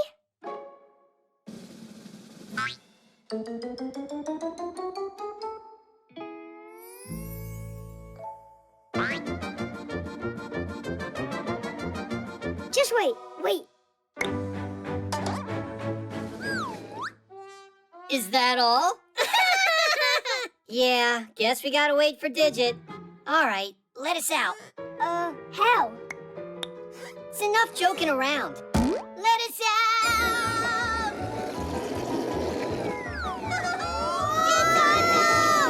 Ha, super! Huh? One more? Okay, yeah! Woohoo! You can stop it now. Hey, are you joking? It must be this one. Hit the brake! It's enough! The lever!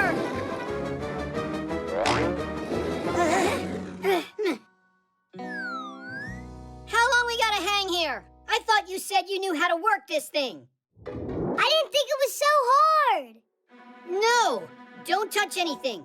That's enough testing for now. We'd rather hang. When's Digit gonna finally get back here? Nolan, didn't I tell you not to touch it? I don't even want to imagine what would have happened if they fell down from there.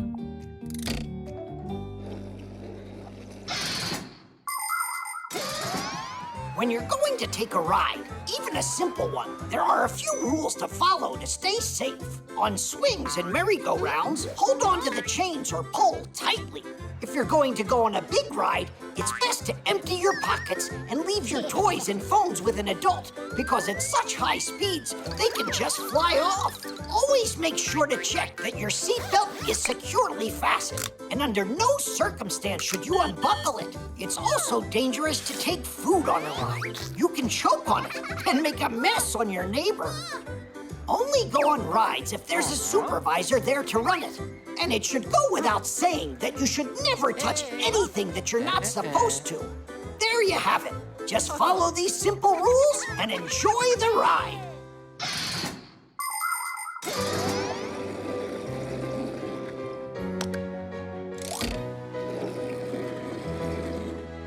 The roller coaster is now open for rides. Yeah? All right. And can I go on? What if 54 tests aren't enough? I think the only one thing that hasn't been tested yet are the nerves of our inventor. And I know just how to test them. Hey! Got him! Are you sure about this?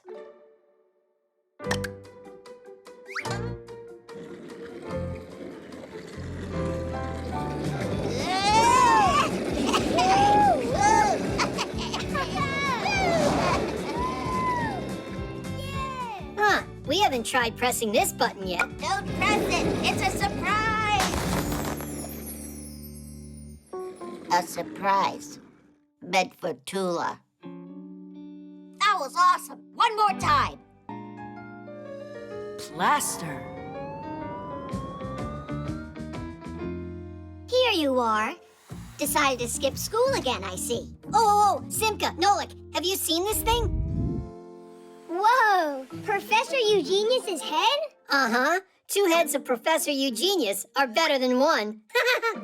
Only it's not done yet. It's Elisa's. She decided to make a statue of the professor out of plaster. But this is made out of clay. Yes, Nolik, it's clay, but this is the model. It was used to make this mold for the plaster to get poured inside. Let's hurry so we get to school on time. You go ahead. We've got our own work here to take care of. We need to check the plaster. It's a very serious job. I think you're serious cutters.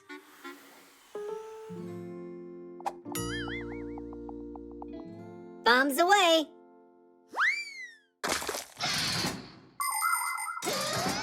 Plaster is made out of gypsum, a mineral mined in the mountains. It's turned into powder at factories.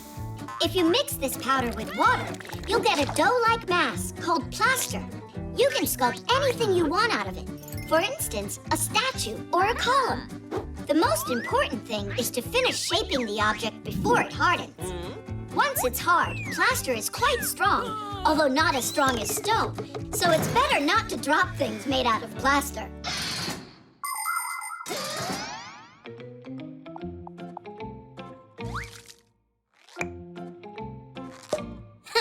We are seriously well plastered. This is so exciting. Stop! I'll immortalize Professor Eugenius for generations to come. Ooh, what cute little figurines. They must have come together with the plaster.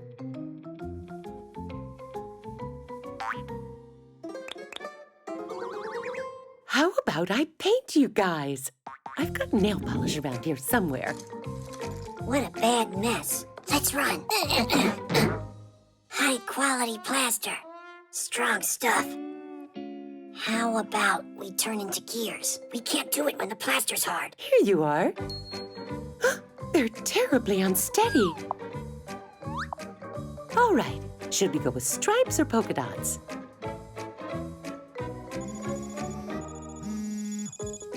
Professor, hi! Right now I'm working on something special for you. Don't even try to guess what it is.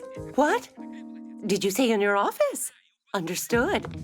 You'd better think, or we'll be living forever as statues with polka dots. We should run off the edge. Are you nuts? You're gonna hurt yourself. But this way the plaster will break. I got it. I know its style. Little flowers. You guys are rather rough. I'm not going to paint you. Yes, that's right. They need sanding. Are you satisfied? We'd have been better off going to class. I thought you liked becoming a sculptor. And thanks to you, we're both sculptors now, forever. Cause of me, you better take back what you said.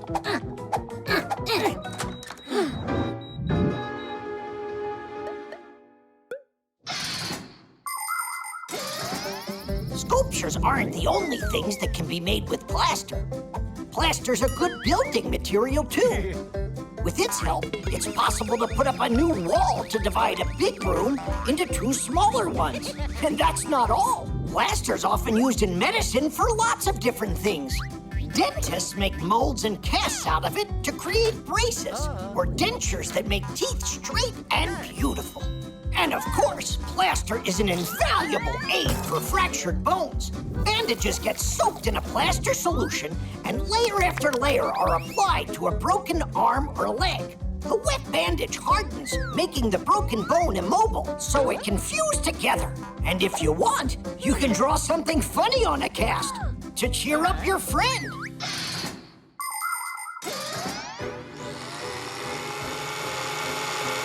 We're dead. Whoa! What's going on?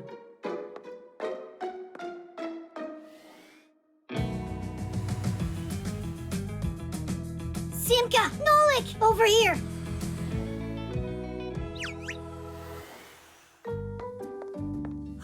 Where are the figurines? Professor Eugenius is coming soon. I need to finish everything. I'll find the figurines later on. They couldn't have run away. Goes without saying. Well then, tell me, class, what have we learned from the twins' serious study of plaster? You can learn a lot more with just your hands. Is that so? You think sitting in class is boring? All right, try standing and see if that's better. Energy.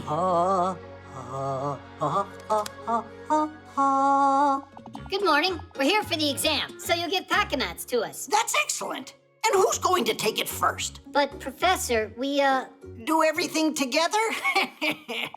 All right, go together if you want. What is this tool here? That's a claw hammer. Way to go! And how do I give each of you a grade? You both answer together. But it's faster. I've got time for you. Geek, try it on.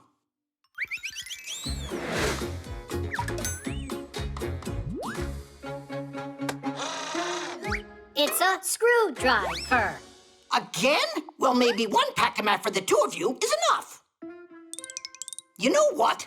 Each one of you is going to get his very own exercise. I present you a model of a real power plant. It's gigantic. But it's not finished yet. Exactly. That's going to be your job. An electro power plant is a factory that produces energy. In order to keep running, they need some kind of fuel, like, for instance, gas. Burning the gas causes the turbine blades to spin, setting the generator into motion so it can produce electricity. The leftover heat doesn't go to waste. It's sent to a boiler. Inside the boiler, it's used to boil water. The steam from the boiling water powers up another turbine and generator, so even more electricity can be produced. Your job is to finish building the model. Not yet. Geek will put together the turbine and tweak the generator. Who's ever first to finish that is gonna get this pack-a-mat. That was a rhyme. Are you ready?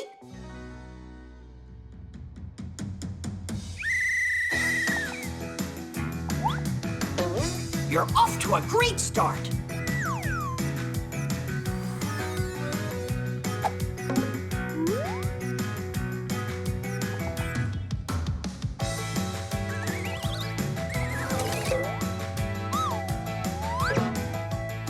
Now you need to add the fasteners. A critical moment.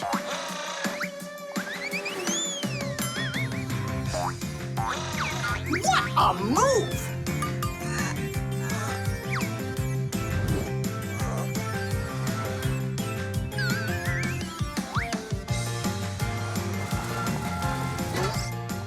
What an intense game! I mean, exam.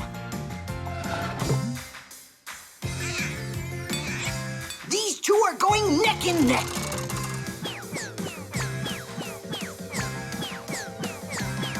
And the winner of this race? I don't know. The parts for a power plant are made at special factories. You could fill several tall apartment buildings with all of the people who work making the parts for one of these giants. And all of these workers are real professionals. How could they not be? After all, the mechanisms they put together are very complicated. Take, for instance, a turbine. It's built in the shape of an enormous cylinder with propellers around it. And next to the turbine is the generator. Its parts are assembled like a giant nesting doll, one inside another. Together, this powerful team produces electricity. They're just like people are Fixies. When every one of us focuses on a common cause and we work together, the results can be simply fantastic. Well, yeah, it's a tie, right? Then we'll have to have a tiebreaker. Whoever presses this button first and gets the power plant going will be declared the winner. Go for it. So, which one of the two is faster, smarter, and stronger? Press it, Geek. You deserve it. Nuh-uh, you. Press it. Go ahead. No, you go ahead. No, you. Quit stalling. You're the one that's stalling. Press it. Just press it both at once. Woohoo!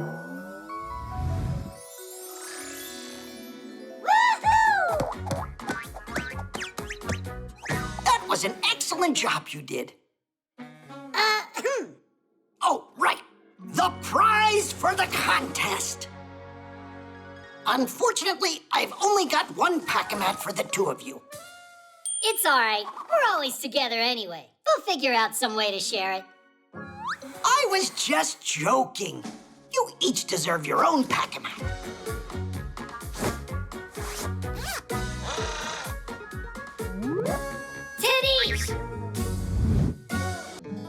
The guitar. I'm off to the store. I'd appreciate if you'd wash the floor and do the dusting while I'm gone. Then who's gonna do what? We can decide like we always do. All right, whoever wins gets to do the dusting. Rock, paper, scissors. 1, 2, 3. I'll start in the office. Dust, here I come. This is unfair. What do you mean? You lost. We both saw it. Yep, I know. Do you hear that? What's that noise? A guitar? Uh-huh. Sounds like Dad's doing his dusting. Simka, where you going? She's a music fanatic.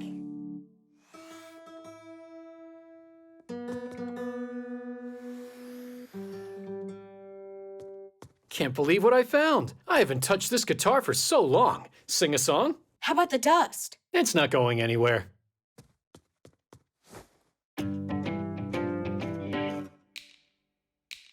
My glass is cracked, now I can't see. My glass is cracked, now I can't see.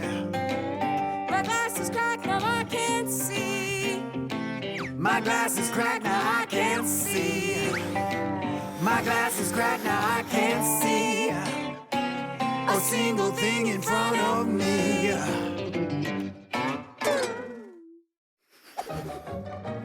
Well, so much for that.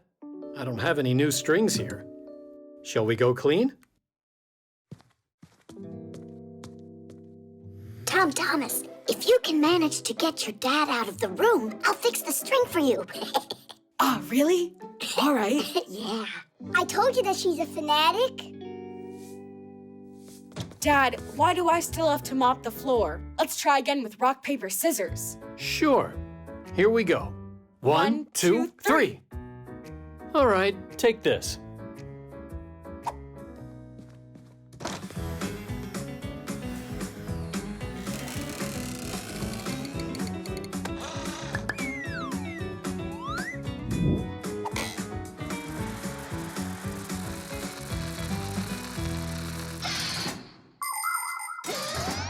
You can take a guitar with you anywhere you go. To your friends, to the country, or on a camping trip where you can sing songs by the campfire all night long. By the way, did you know that a guitar is called a plucked instrument? That's because the player plucks its strings with his fingers. When plucked, a string starts vibrating, producing a beautiful sound. The thinner the string, the higher the sound, and vice versa. To play a melody, you need to press the strings down onto the wooden neck, which is also called the fretboard. The guitar has many relatives: ukulele, banjo, dumbira, lute, and even balalaika. There are a lot of them, but the one that I like the most of all is the powerful electric guitar. Connected to an amplifier and speakers, its sound can fill an entire stadium.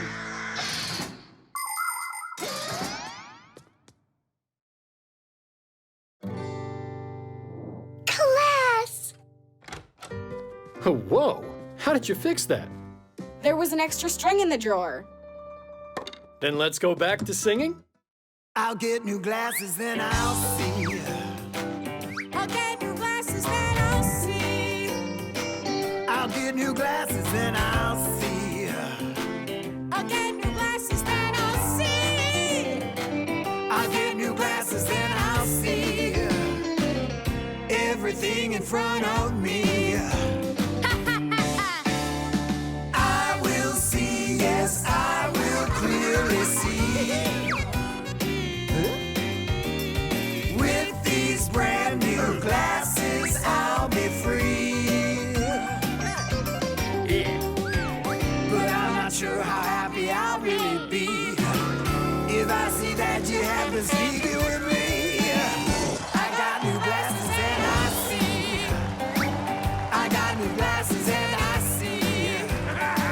I got new glasses and I see.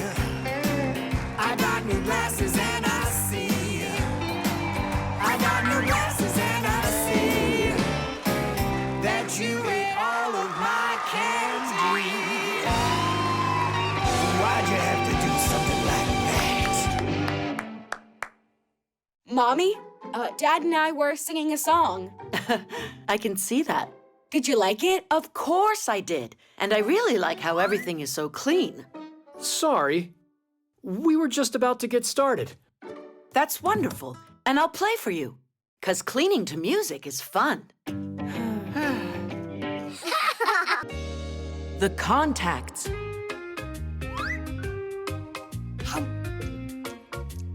Shh, Mom's about to stream her broadcast. A live show? Does that mean I'll be on it? Hey, kids, I have to run out. I've got 10 minutes before my live show, and there's no sound in here. Ugh, I don't see how I can get this fixed in time. Maybe I could take a look? You really know how to fix them? First, isolate the issue, determine the reason for the issue, and fix it. 1, 2, 3 to Dish, and now it's all working.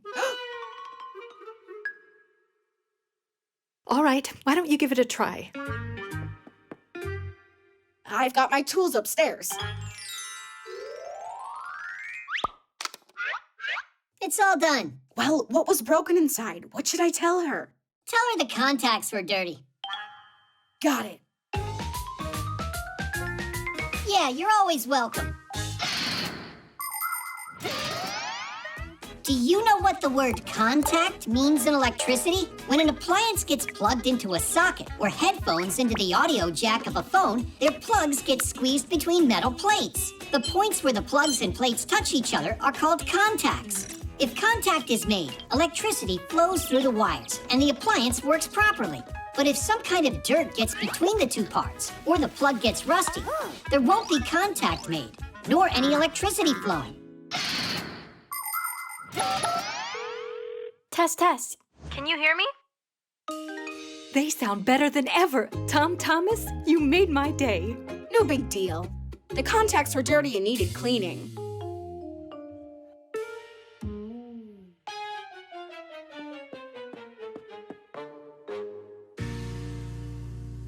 Now what's wrong with this? Let me take a look. I'll fix it for you. All done. A dirty contact. Aha! I'm a master. You're a bragger, that's what. I'm trying to help your mom out. Or would you rather her show gets canceled? Thanks so much, Fixies. Katya, why have you kept this secret? Those are golden hands you've got. That was nothing at all. At home, I always fix things. Like our laptop, our dishwasher. The pack-a-mat. The pack-a-mat.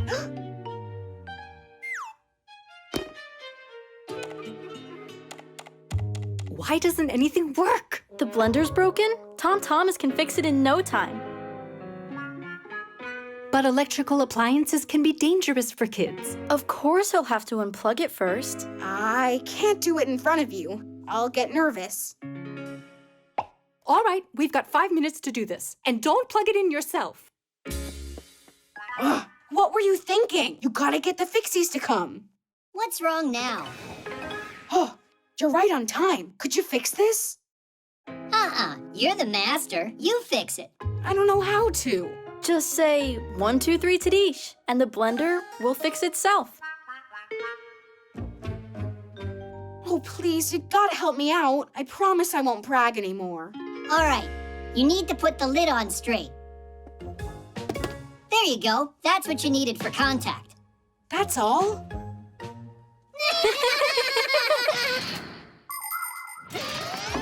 Many smart appliances have safety features designed with children and forgetful adults in mind.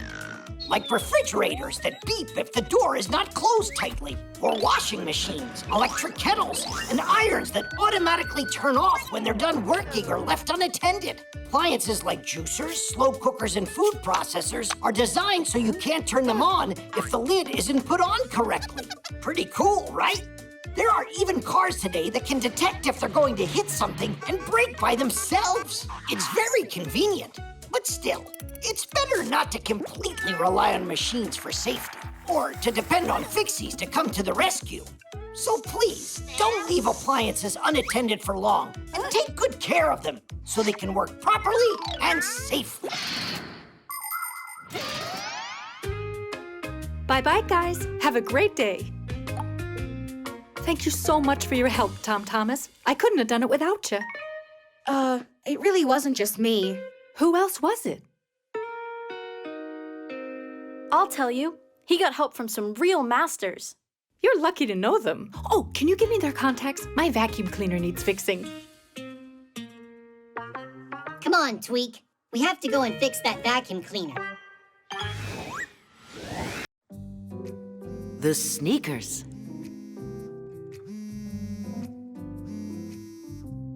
Good morning. How are you, Katya? Hey, Tom Thomas. Look at these cool sneakers my mom bought me. They light up. Whoa. Aren't they awesome? You don't have sneaks like this. And why are you so sure of that? I got them. Yeah? Show me.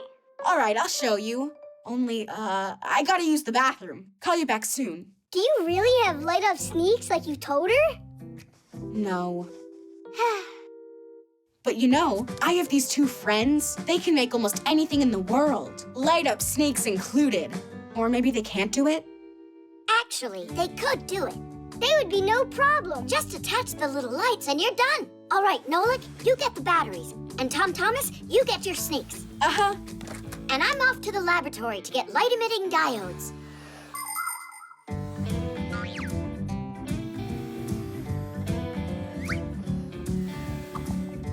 Oh, wow. The soles on these are cool. Your soles are just like that. Really? The soles of sneakers are made out of a special material that is very springy, or scientifically speaking, shock absorbing. That's why if you walk in sneaks for a long time, or run or jump, your back and legs won't get tired. The bottom of the sole is never smooth. It has a lot of bumps and pits, or even spikes, so you won't slip on grass. Sneakers also have little holes or mesh, so your feet don't get too hot and sweaty.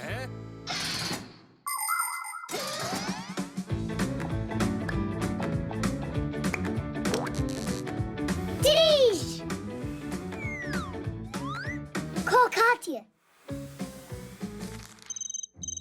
So, where are your sneakers? Show me. Here. Whoa. And my lights are so much brighter. But I can turn mine on with a remote. Watch this. They're on. Up. They're off. Ha! Mine turn on and off when I jump. I don't believe you. Oh, Katya, can't see you. What's wrong? Huh? Tom Thomas? Hello? What? The lights on your sneakers, that's not how they work. Don't I have these really good friends who know how to make anything in the world? Yeah. Hello? Hello? Tom Thomas. Oh, everything's working fine again. Watch this. Hup. Now they're on. Hup. Now they're not. Hup. They're on. Hup. They're off. Hup, hup, hup. Well, you know, I bet your shoes can't blink. Well, you lose. And my sneaks don't just blink. They can change colors, too. Tom Thomas? Don't you know how to do it? We don't. These lights have one color, that's all. Just one last thing for me. Can you see me? Ugh. Nolik, I got it. Grab your paint gun. Uh-huh. Look, now all the lights are white. But if I want, they can be green, or they can be blue, or I can make them orange if I want to.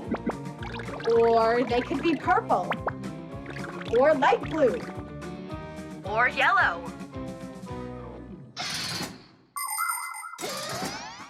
Do you know why little light-emitting diodes are able to burn so brightly? The secret to this wonderful invention is a special multi-layered chip located inside the diode that conducts electricity. These chips are made from thin, round wafers that get many layers added to them. The wafers are then cut into thousands of tiny square pieces, the chips. These chips have atoms with electrons that travel around the nucleus. The electrons are able to transport electricity. When electricity's run through the chip, the electrons get pumped up and immediately start jumping from their places, leaving little traces behind them. When another electron bounces into those empty places, it lets off a little flash called a photon. And these photons, they're the light coming out of the diode.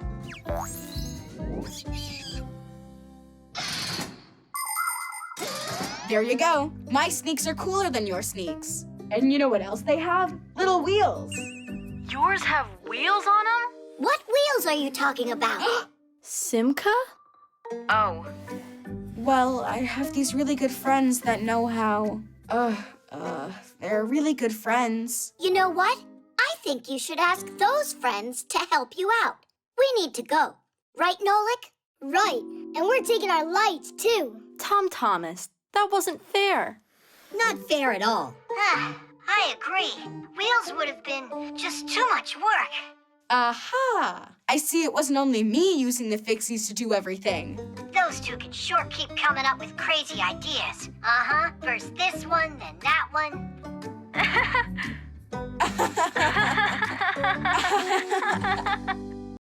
The hook. Woohoo! Simka, look out! Geek, why did you hook the Fixie boards together? Because it's fun to fly in a train. Anyhow, I'm Tweak. Geek's over there. Hello. You really must learn the proper way to use things. You agree?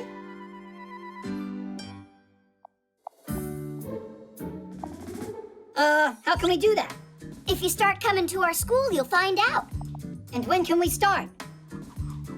Well, that depends. First, your parents and I have to meet. How about today? Good. Oh, yeah.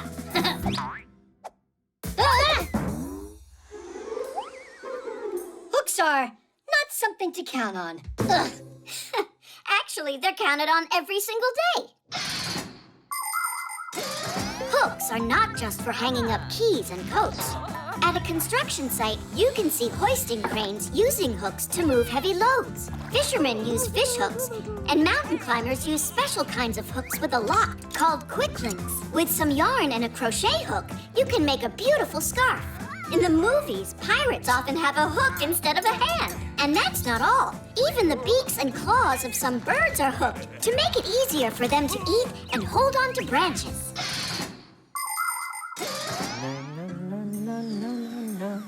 Irons, phones, and toasters, MP3s and TV screens.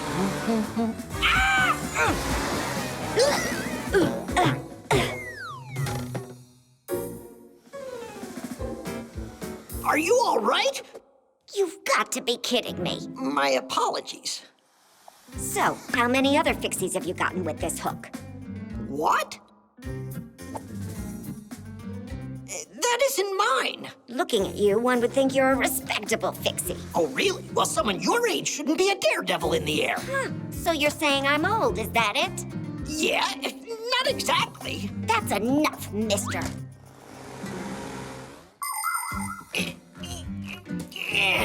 My, how they tied this up.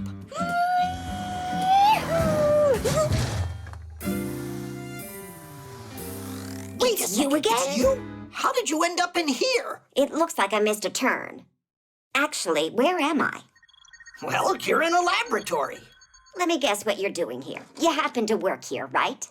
You're quite observant. At least one of us is. Don't you see I need help? I could get you out if I used the hook, but I'm pretty sure you'd rather I didn't. Just do it.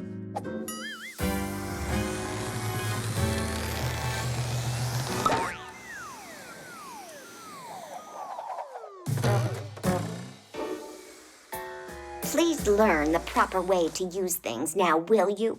And I'm so glad to see you as well. Did you already have your meeting?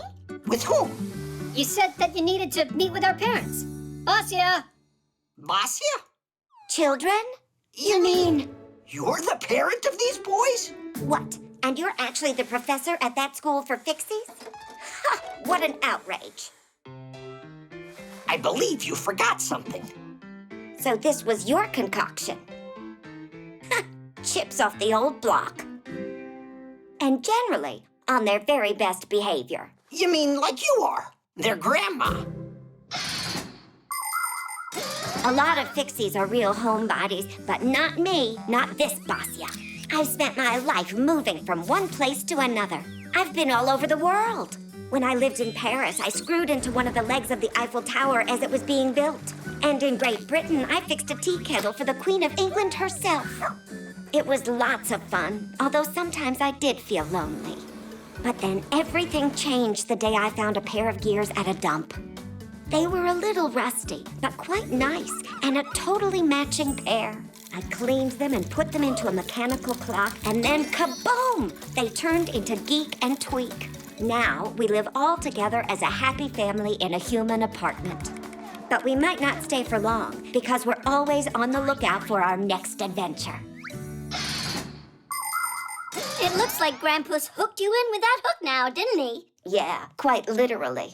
I hope you'll remember that it was I who saved you with this thing. It was funny. I was thinking to myself, who's this mean old man that's dragging me?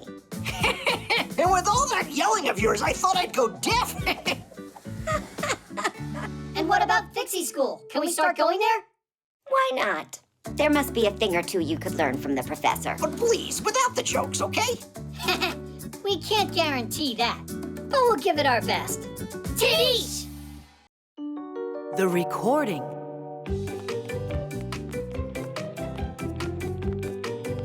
It's really cool that we're putting on this talent show, right? Mm-hmm. Do you know what you're doing yet? I'll be out there watching you. What do you mean? Everyone's gonna be in the show. I'd rather not. I hate to perform. Come on, you'll be great. You can... Oh, sing. I think I would be better off just giving a lecture. Or could it be that you're just afraid to sing? I'm just not an artist. What a shame. Tool is totally into music. Yeah? I don't know. Let's go. I'm gonna turn you into a star. Aye. My heart is thumping. Flying down the road is what I like. Aye. This isn't gonna work. It's, really hard to hear you. Told you I'm not a singer. Wait, you can lip sync the song. Just pretend that I'm singing to the music? It's a cheap scam. It's what all of the stars do. I'm sure Tula will love it. And you don't need to worry about a thing. I'll find one great backing track.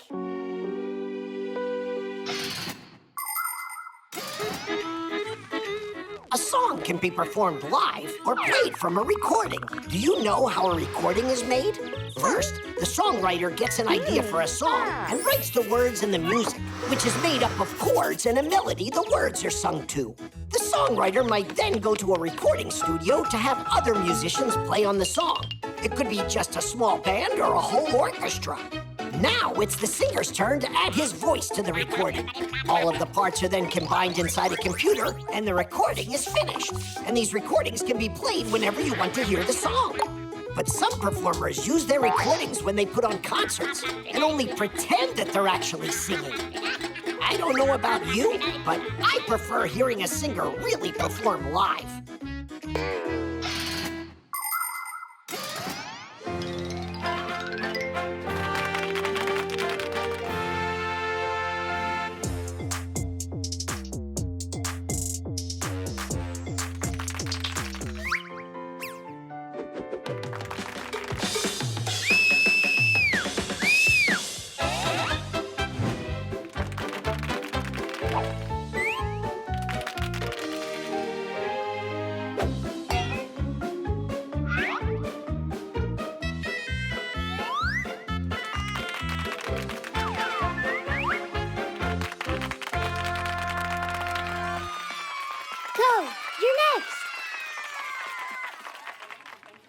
Maybe I should give that lecture.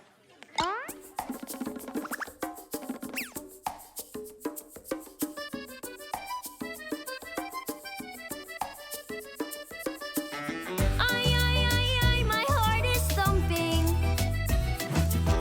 Flying down the road just like I like. Aye, my pedals pumping. Hey, you're lip syncing. That's not your voice digit. Lip syncing. Shame on you. You're a boo. You can't fool us. Don't quit. Go sing it yourself. You gotta try.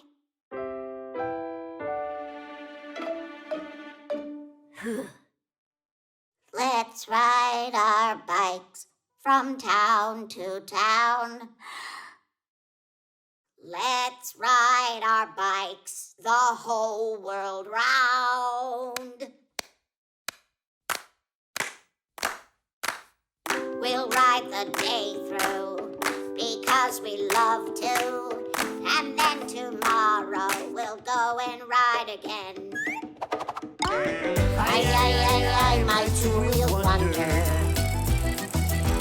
When traffic's jammed, I slip right through. I'm unencumbered. I am the driver and engine too. Let's ride our bikes from town to town. Let's ride our bikes the whole world round.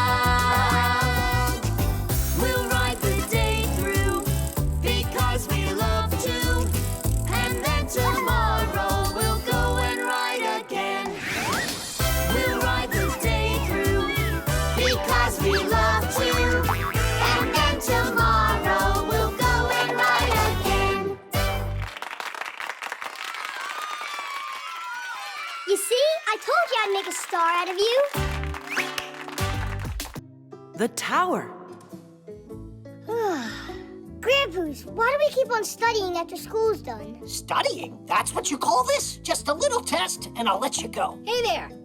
Are you still studying? We just came to say bye before we head on our way. We're about to head out on a journey. Cool. Alone? Of course not. Basia's taking us. So, Simka, you gonna miss us a lot? Not at all. Will you be away for a long time? Might be forever. Forever? Oh, it's not right. You can't just get up and go like that. It's not us, it's Basia's idea. There's a tower she really wants to see. We could build towers right here. Plenty of them. For what? They're excellent study aids. It's very important for students to study about great architectural structures. By the way, what tower were you going to see? We forgot which one.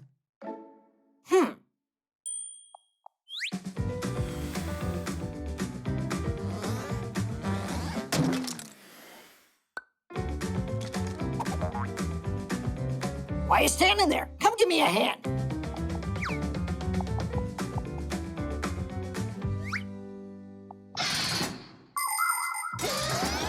Knocking down a block tower is easy, but a real one can stand for centuries. Before building it, the engineers look for a place where the ground is sure not to sink. The architects make a 3D model of the future tower. Then builders pour a concrete foundation and build upon it, floor after floor. If the crane is no longer tall enough, extra sections can be added to it. And if the tower is going to be very tall, then parts can even be delivered by helicopter. So, was Basia talking to you about this tower? All right, then we'll build something new. Maybe we should just look at photos. If you would rather not build the tower, you can go take the test. What was I thinking? I know what to do. Exactly what we need.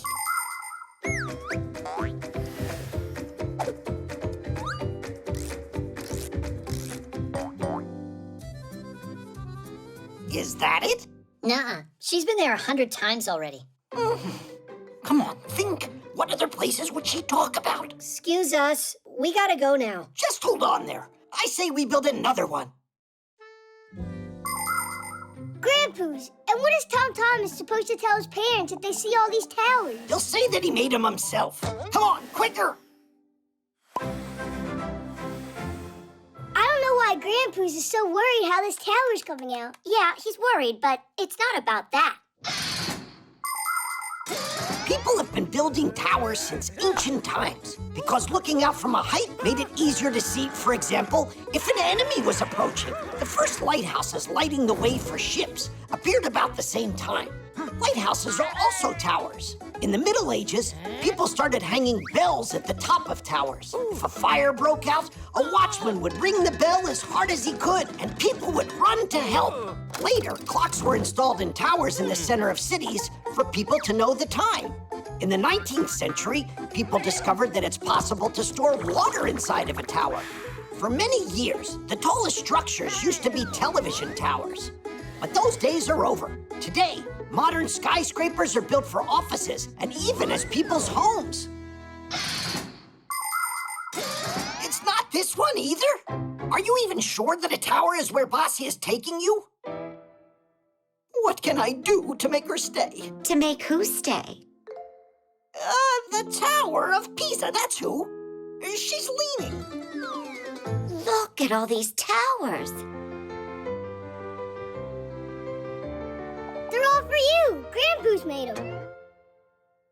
They are genius, not the least worse than the originals. Then stay here with us. Why do you have to go anywhere? If you want, we can build you more of them. Which one is your favorite? I didn't realize that you were so industrious. Vasya, how about we stay a bit longer? Our school's here, good friends. What choice are you leaving me? All right, so be it. Denise! Oh. You're gonna stay with the professor, and I'm out of here. And can I count on you to take care of my kids? And so, you're still leaving? No need to worry. I'll only be a few days. How could I live without you?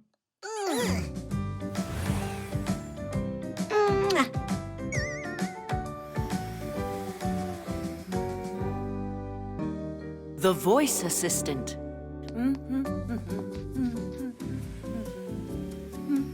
Tweet, Tom Thomas's mom is over there. Today at 10 a.m., you planned on going shopping. You're right. I totally forgot. Alyssa, thanks. You're welcome. Is that Simka joking around in there? Peekaboo! Simka! Nolik! Are you here? Hang on a sec. That wasn't Simka's voice. Could there be some new Fixie in there? Let's pay her a visit and we'll find out. How about we introduce ourselves first from here?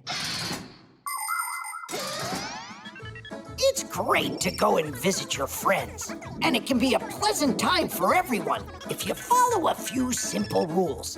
For instance, you should set a time in advance and not be late. Your host will be very happy if you bring something delicious for everyone to eat. And of course, you should be polite and well-behaved when you're visiting someone. Otherwise, just imagine, you open the door and one of your guests goes straight inside without even saying hello to anyone. He sits at the table and eats with dirty hands, then proceeds to jump on the sofa with his shoes on, makes noise, grabs everything without asking for permission, and doesn't say please or thank you at that. Would you be happy with a guest like that? I don't think so. Her name was, Alyssa. Is that it? Alyssa! Alyssa, hi there. Hello. Oh, wow, we've made contact. Are you a Fixie? It's possible. Do I look like one? We haven't seen you yet. Come on out. I'm fine in here. She's a strange Fixie. She'll talk to humans and won't come out and play with us.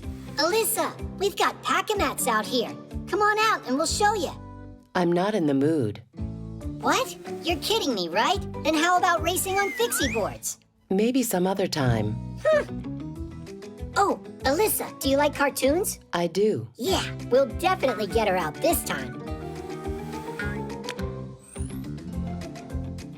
What kind do you like? I just don't get her. Fine, we'll pick one ourselves. Turn on a cartoon about cowboys. One moment, please. Now you're in the TV? How's that possible? Hey, say something, will you? I wonder if she ran back over there. Hey, are you in here? She could have gone in the remote. Enough of the hide and seek, Alyssa. Come on out. I have a headache and I'm very tired. How are you doing that? She's just punking us, I think. Stay right here. If you see her, catch her. Alyssa, come out of there right now. In your dreams. Are you mocking us, Alyssa? You've got nerve. Well, I've had enough. But how can we go in uninvited?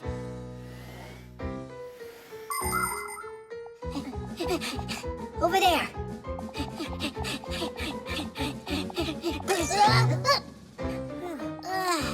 She got away. The TV. Let's go. Tweet, I've been waiting. What's going on with you guys? We're chasing the new Fixie. Chasing who? Alyssa, that's who. What, you didn't hear? You've got a new Fixie living with you. A Fixie? Alyssa is what they call their voice assistant. Who? Not a who, a what?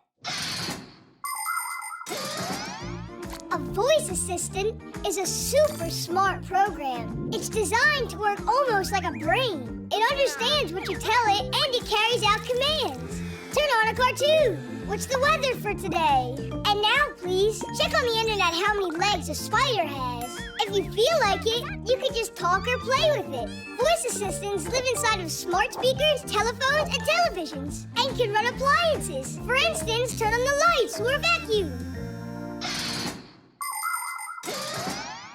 We're such dummies. We thought it was a live Fixie. Uh-huh. We asked her to come play. But there's tons she can do. Alyssa, turn on that ditty about the wheel. Huh. Oh no! We gotta fix this before the humans get back.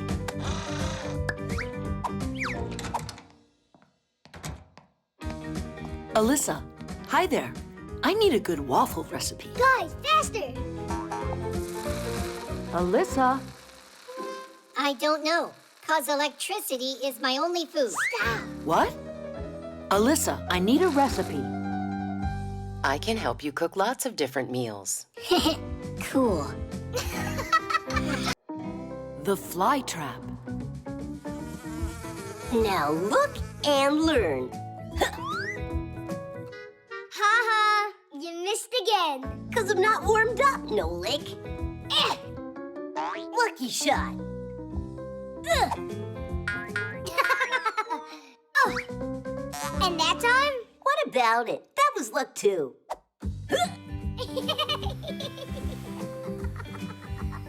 Hey, why are you mistreating that lovely plant, huh? Are you talking about that monstrosity? That's no monstrosity. It's just a beautiful Venus flytrap.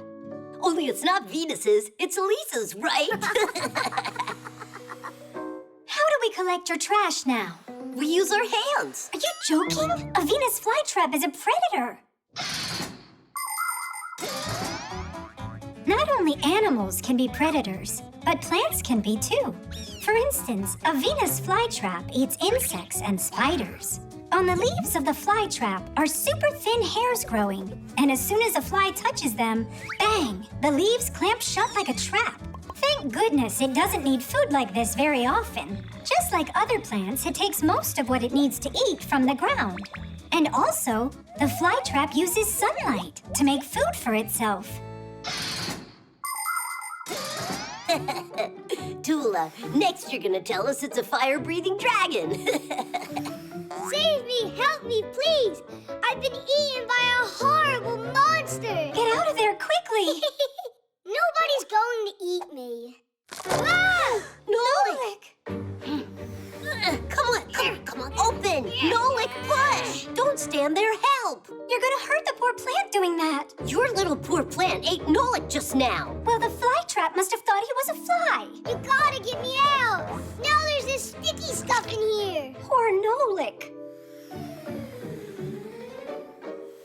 Not a crowbar, stop! Maybe use a hook? Nolik, grab it!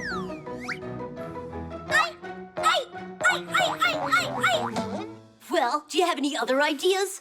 The flytrap is hungry, so why don't we offer it some food? Maybe then it'll let go of Nolik. Huh, candy! Fire! You can't feed candy to plants. It would love to eat that fly for sure. That would be sad. I'm scared in here. Stay calm. We'll figure out how to get you out of there. By the time you figure it out, there won't be anything left of Nolik to save. Oh, you dear flytrap, be nice. How about you go and let out our Nolik? Ah! It's closing its mouth even tighter! Not for long! Fire, stop! The flytrap will die if you cut it like that. I just don't understand. Are you worried for your friend or the plant? For both of them, Fire. Will you get me out of here? Nolik, wait a second. You always gotta butt in. Know why? 'Cause you always do such stupid things. Well, you're a nuisance. And you're just what? A dumbbell. Nolik!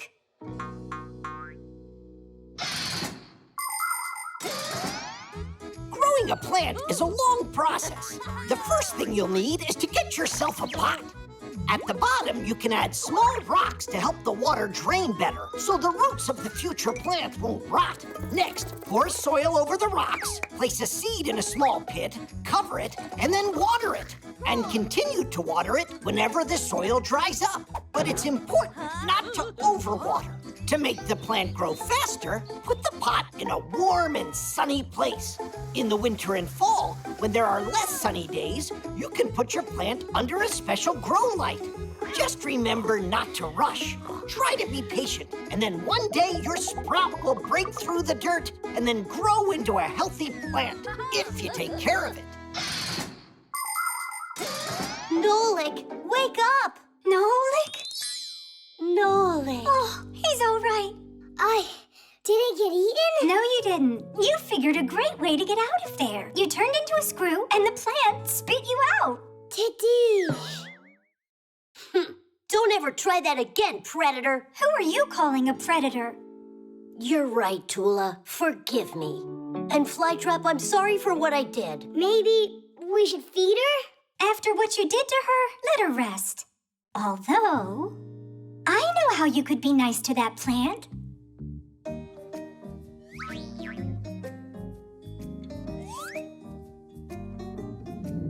Splendid. The sleigh.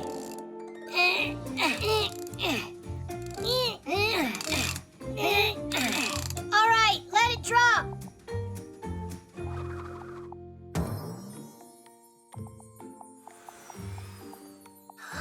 Look at that. Oh, it's a shame humans have Santa Claus and Fixies don't. What makes you think that they don't? You know, Santa's bringing presents later today. And while he's visiting, he'll even give you a sleigh ride. For real? Hooray! Can I have a second to talk with you? What's all this nonsense? Where are we supposed to find some Santa Claus for this? I figured it all out. Tell me you're joking. No, I won't have this masquerade. Trying to do something fun for the kids is too much for you? Ah, I see. Can you put together a sleigh at least? I'll take care of the rest myself.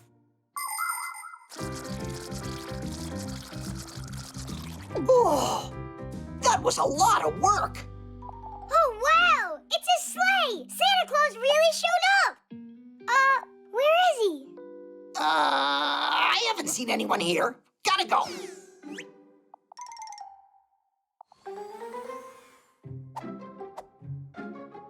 I'll take one ride, that's all.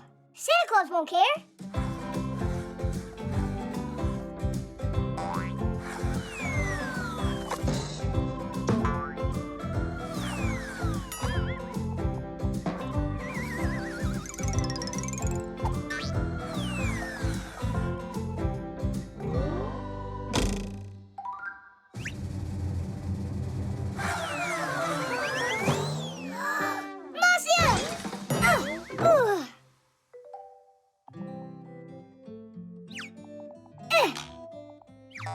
It's really broken. Santa Claus won't even talk to me now. What am I gonna do?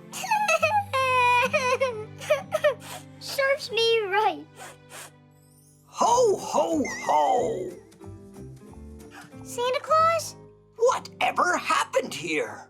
It was an accident. I didn't do it on purpose. It needs to be fixed. Think that you could help me? Uh-huh.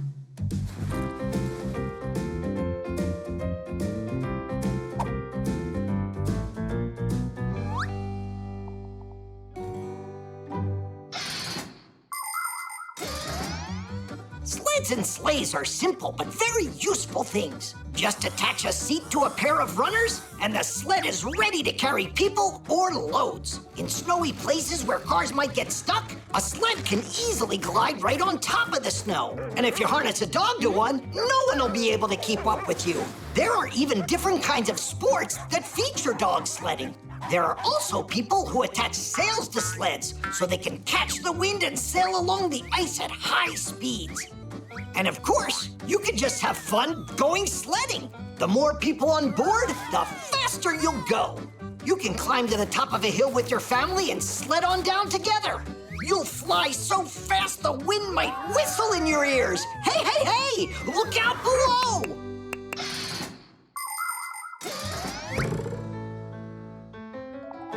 Kadish! Where is my sleigh? Another Santa? I'm Santa Claus. No, I'm the real Santa Claus. You are just an imposter. I think your beard is about to fall off. Now I've got a sleigh ride for you. No, I'll give you that ride. Hey, this is my sleigh. Is that so?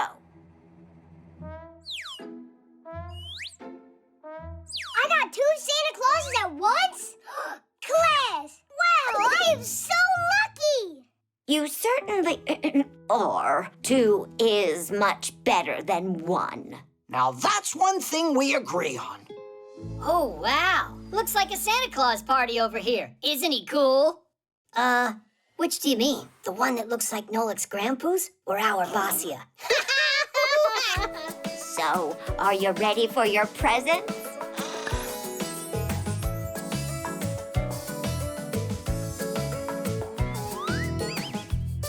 I will go grab my sled from the tool shed, put on gloves and a hat onto my head. Then I'll go, then I'll go, then I'll go. Oh, the wind is so freezing, it's frightening, as I race down the hill just like lightning. On the cold snow I go.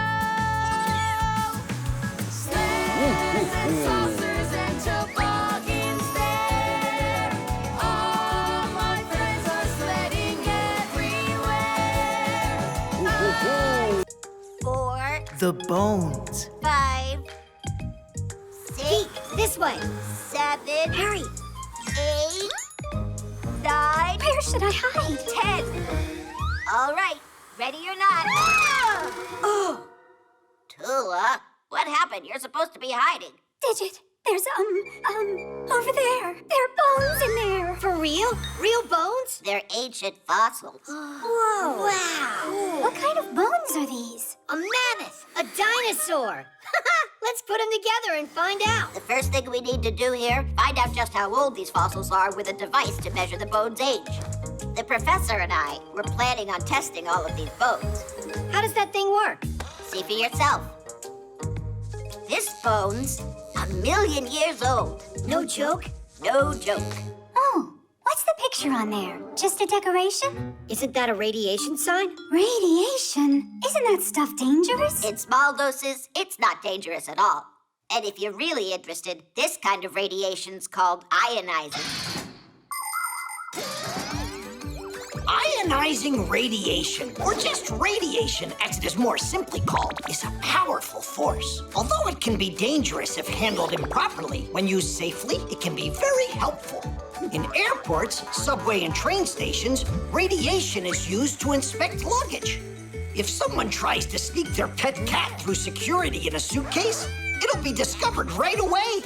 And that's not all. Radiation helps detect tiny cracks invisible to engineers in airplanes and rockets. Different kinds of foods are exposed to radiation to get rid of pests and harmful bacteria. And people examine paintings with radiation. If they get lucky, it's possible to discover old sketches and writings, or even find a second masterpiece hiding under the first one. I heard radiation gives off a greenish light. Is that true? It's important to remember that radiation doesn't have color and no smell at all. Why don't we go just check the bones already? Because I am not done yet. And so, I say we do it ourselves then.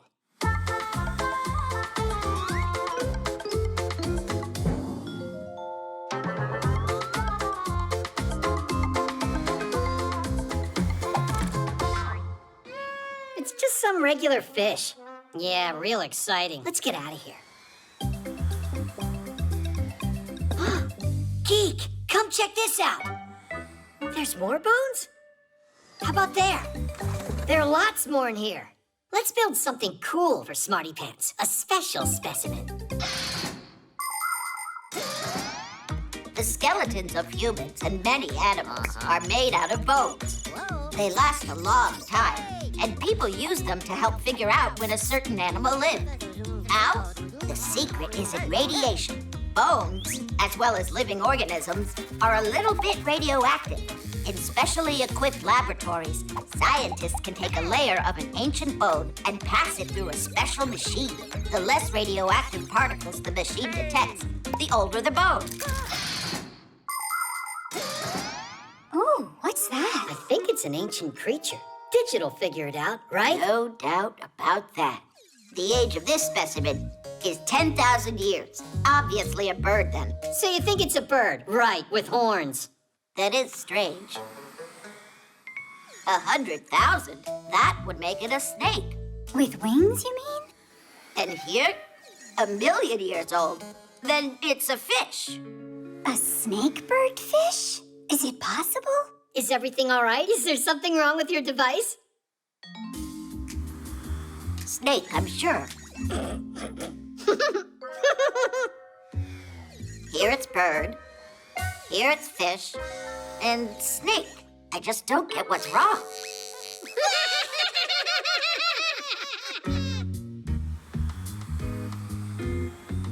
Digit, could there be 3 skeletons in there? What do you mean, 3?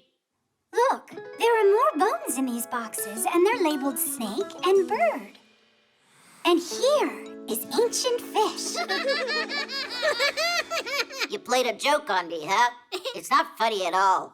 Relax. We didn't mean to insult you. The truth is, your device was right. Not one mistake. Of course not. Radiation's a really good thing if you use it wisely and with proper care. Digit, you're so smart. By the way, you missed some important parts of my lecture. So let's start. Hey, I thought we were playing hide and seek. You're it. But, all right. Here I go. 1, 2. The touch screen.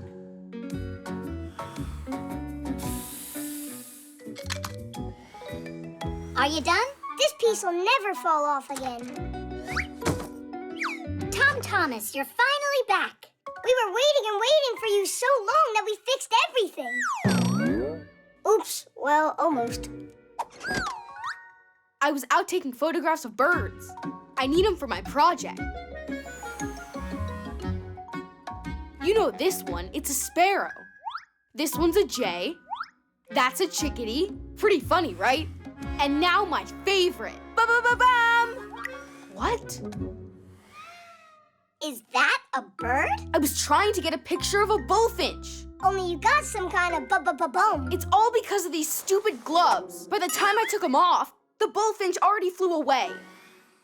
And what did you take them off for? Because when I have them on, the buttons don't work. You just need to try to press harder. No, that won't help. Guys, are you telling me you don't know how the touch screens on your smartphones work? I don't know. Me neither.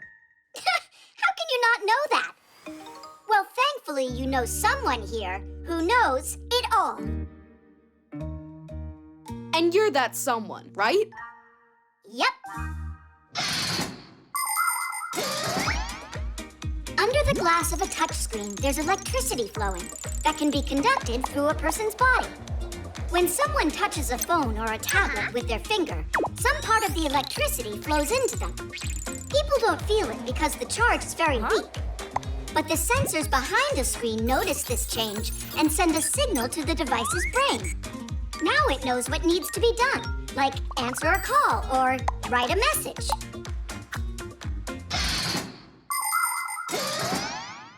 Your gloves are made out of wool, and that means no electricity can go through them. But if they were made out of some material that was a conductor, for instance, like this foil. Let's wrap it around his finger.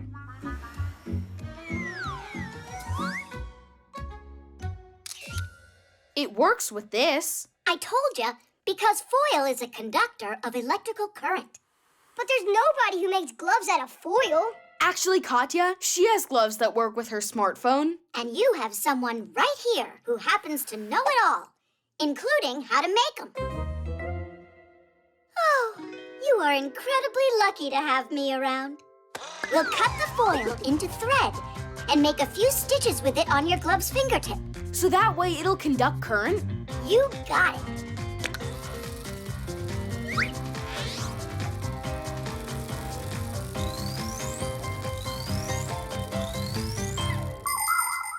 It's all done. Thanks so much. Only where will I find a bullfinch now? Wait, you can find a photo of one on the internet and say that it's your picture. Really? He could get into serious trouble for that. Everything that's on the internet was created by someone. Games are written by programmers, films are made by directors, books are written by authors, and music by composers.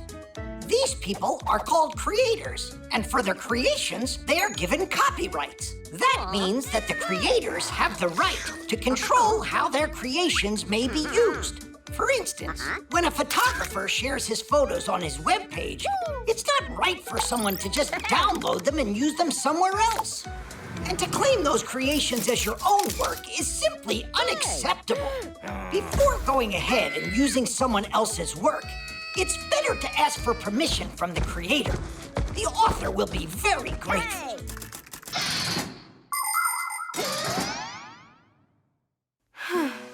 What, did I do all that for nothing? Simka, look up! It's a bum! A bullfinch? Put on your glove, quick! No, the one I made for you!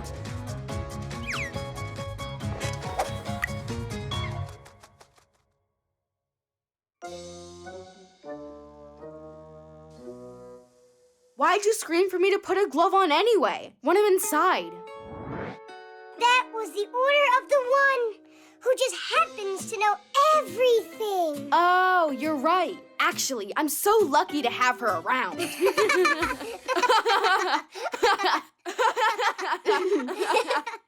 And so what about the picture? We can find one on the internet.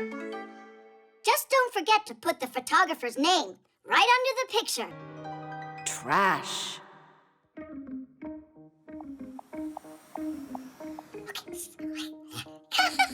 Prepare yourselves. Right now, Maestro Nolik will use nothing but mind power to switch these shapes around. Yay! Abracadabra! Alaka! Achoo! Maestro, you appear to have grown a third hand. Teddy! Splendid. Bravo, Maestro. Bravo. Let's go to the laboratory. Something really cool's about to start there. Wait, I'm not done. I have some more tricks for you.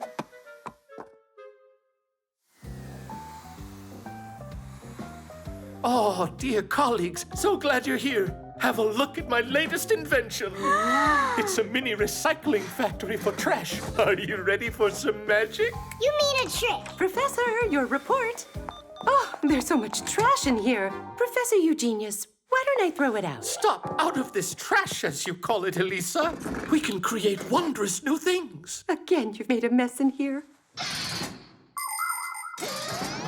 What happens with that trash that you've gathered into a bag and thrown out? It's taken by a trash truck, together with other trash that's been collected, to a dump. And there, what once started as a small pile can gradually grow into a huge mountain of trash. And more trash keeps coming every day. Oh, Marcia! To stop trash from threatening the lives of every living thing, it needs to be recycled. Everybody's help is important here, from the world's big humans to us little Fixies. All right, let's begin. Throw the old cans in there. Into here? Into there. Into here. Mm-hmm.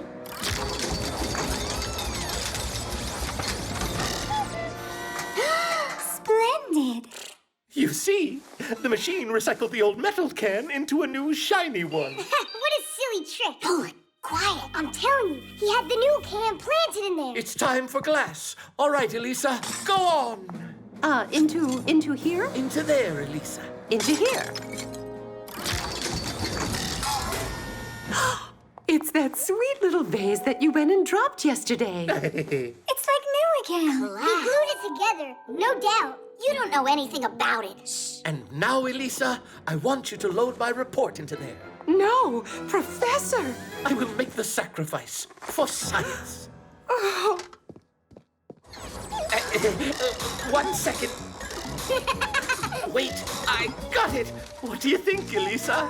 What a joke! You're really gonna tell me that the machine made that? Well, yeah. It's got an eraser to wipe off the letters. Nolik, quiet down. This is a total fraud. Nolik, you're the only fraud around here. Oh, yeah? I'm gonna prove it to you. And now the final experiment. You have never seen anything like it. We put some plastic in there, then press on here like that. No! No what? No inventory. I need you to bring some more plastic right away. Uh-huh. How could this? Nolik, look at that. The sneaker that the machine made is your color. Nolik? Nolik! Whatever is thrown out at the dump is practically lost forever. Cans, plastic, and glass will just lay unchanged in the ground for hundreds of years. What a waste, because these things can be recycled. For example, if you collect 700 aluminum cans, it's possible to make a bike out of them. 5 kilos of old paper is enough material to manufacture a new chair. And a shirt? That only takes 16 recycled plastic bottles. Splendid? Oh yes, I think so too. Really, it's not that hard at all. You just need to learn how to sort your trash. If you do, many old and unwanted things will escape being thrown out at the dump and go to a special recycling plant instead, where they will be given a second life.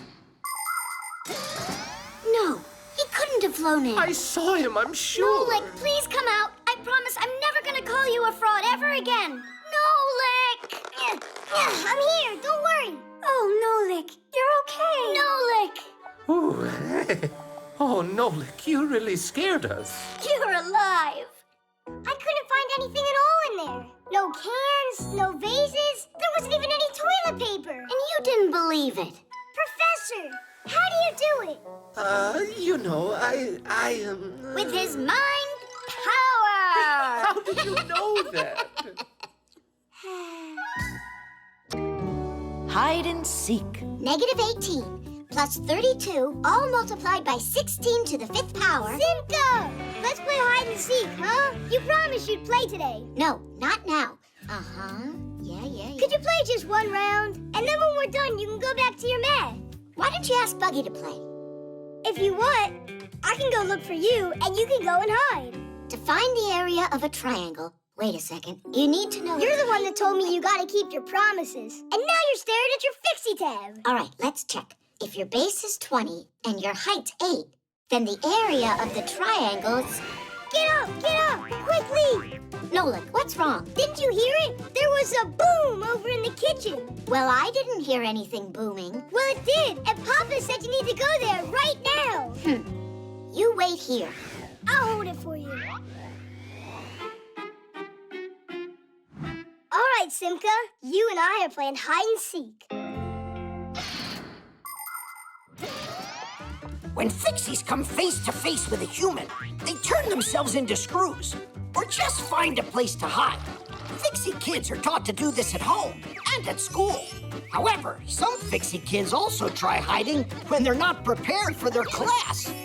Adult Fixies like to take part in Fixie hide-and-seek competitions. This year's winner was a friend of Papu's.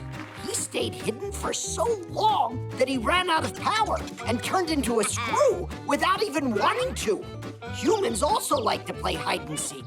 One person is the seeker and everyone else hides.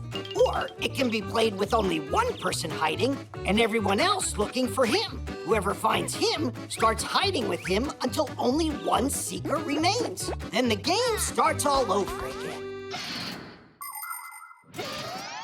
Nothing happened in the kitchen. Do you hear me, Nolik? Where is he? And where's my Fixie tab? Yoo-hoo! Enough with your joking. Give me back my Fixie tab. Find me and you can have it. Piece of cake, Nolik. Nope, not there. Not there either.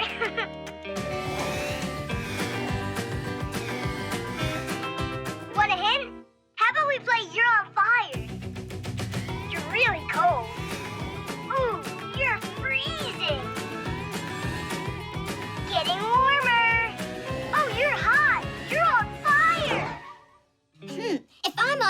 fire, then where are you? If you're on fire, it means you burned down. It means you went the wrong way. You got it all backwards. When I'm getting closer, it's hot. When I'm getting further, it's cold. That's how the game works. Get it? Really? Okay, I know an easier way. Should I go to the left or the right? Go straight. To the right. No, not there. But you just said to the right. I mixed it up. Now definitely to the right. Now to your left. Go, go, go. To the left. Oh, no. To the right. Turn left. Oh, no, I mean to the right. You went the wrong way again. I'd rather look for you without any of your clues. Television, television, television, television, television, drits, it's television, drits, it's television, drits, it's television, where do Fixies hide inside? Drits, it's television, drits, it's television, drits, it's television, where do Fixies hide inside? Calculator, generator, synthesizer. Excavator?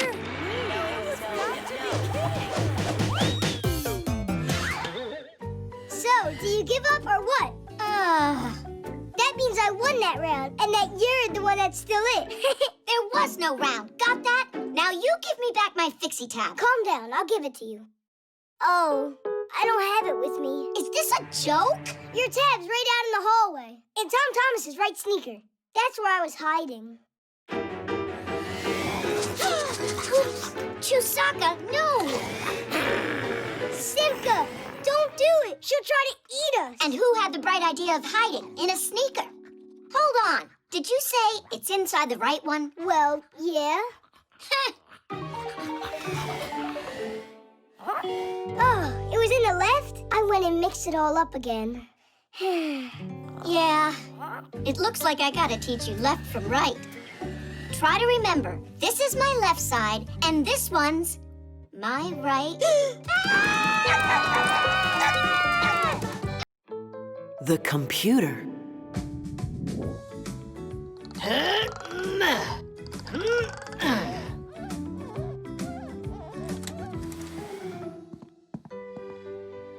They deliver things so quickly now. Oh, a brand new computer. What are you doing? We gotta hide. Did you forget you almost got caught yesterday? But almost doesn't count. You know what? Fly on home right now and stop arguing.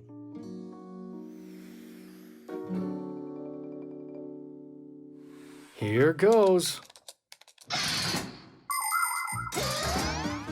A computer consists of a monitor, a keyboard, a mouse, and some kind of case like this that holds the CPU, which some people call the computer's brain. Portable computers are called laptops. They have all these parts inside of them, even a camera. Unlike a desktop computer, a laptop can run when it's plugged in and from a battery. And don't forget smartphones. They're computers too. They can do so many things and can fit right in your pocket.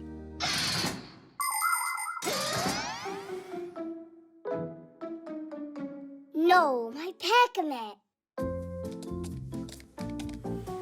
I left my pack-a-mat here. Papoose, where are you? Uh-huh, I see. You're in my computer now. He's what? I need all of these programs installed, and an antivirus too. Can you do that? That's excellent. Let's fixilate to make it great. Let's fixilate? It's what my son says. It makes me laugh. Papoose is in the computer? You said you don't need me for now? All right, I won't bother you then.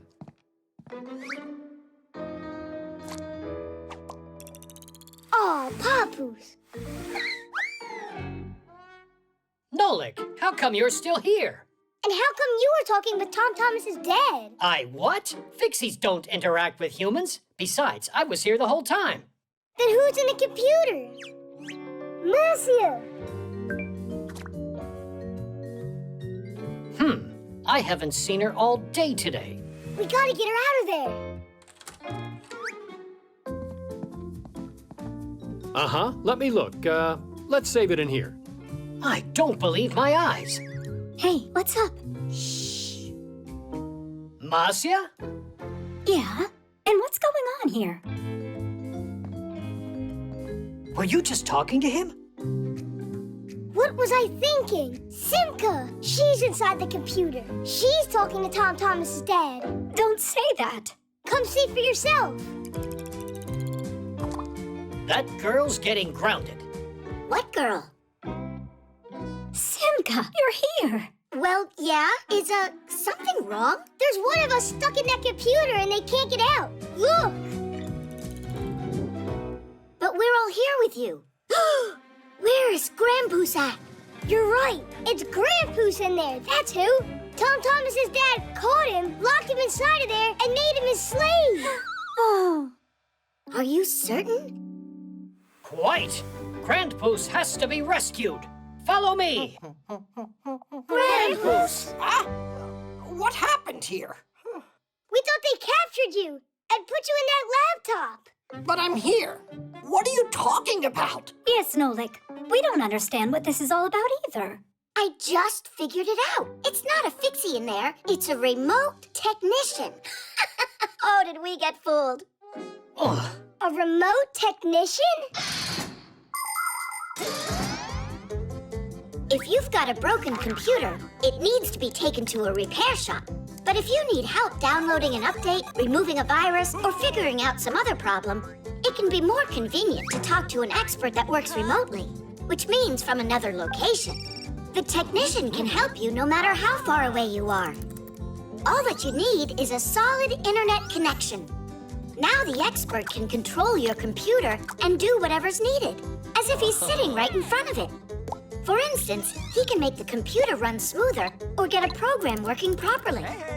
By the way, it's not only computer technicians that are working remotely these days, but also programmers, bookkeepers, and even scientists. It really is cool, isn't it?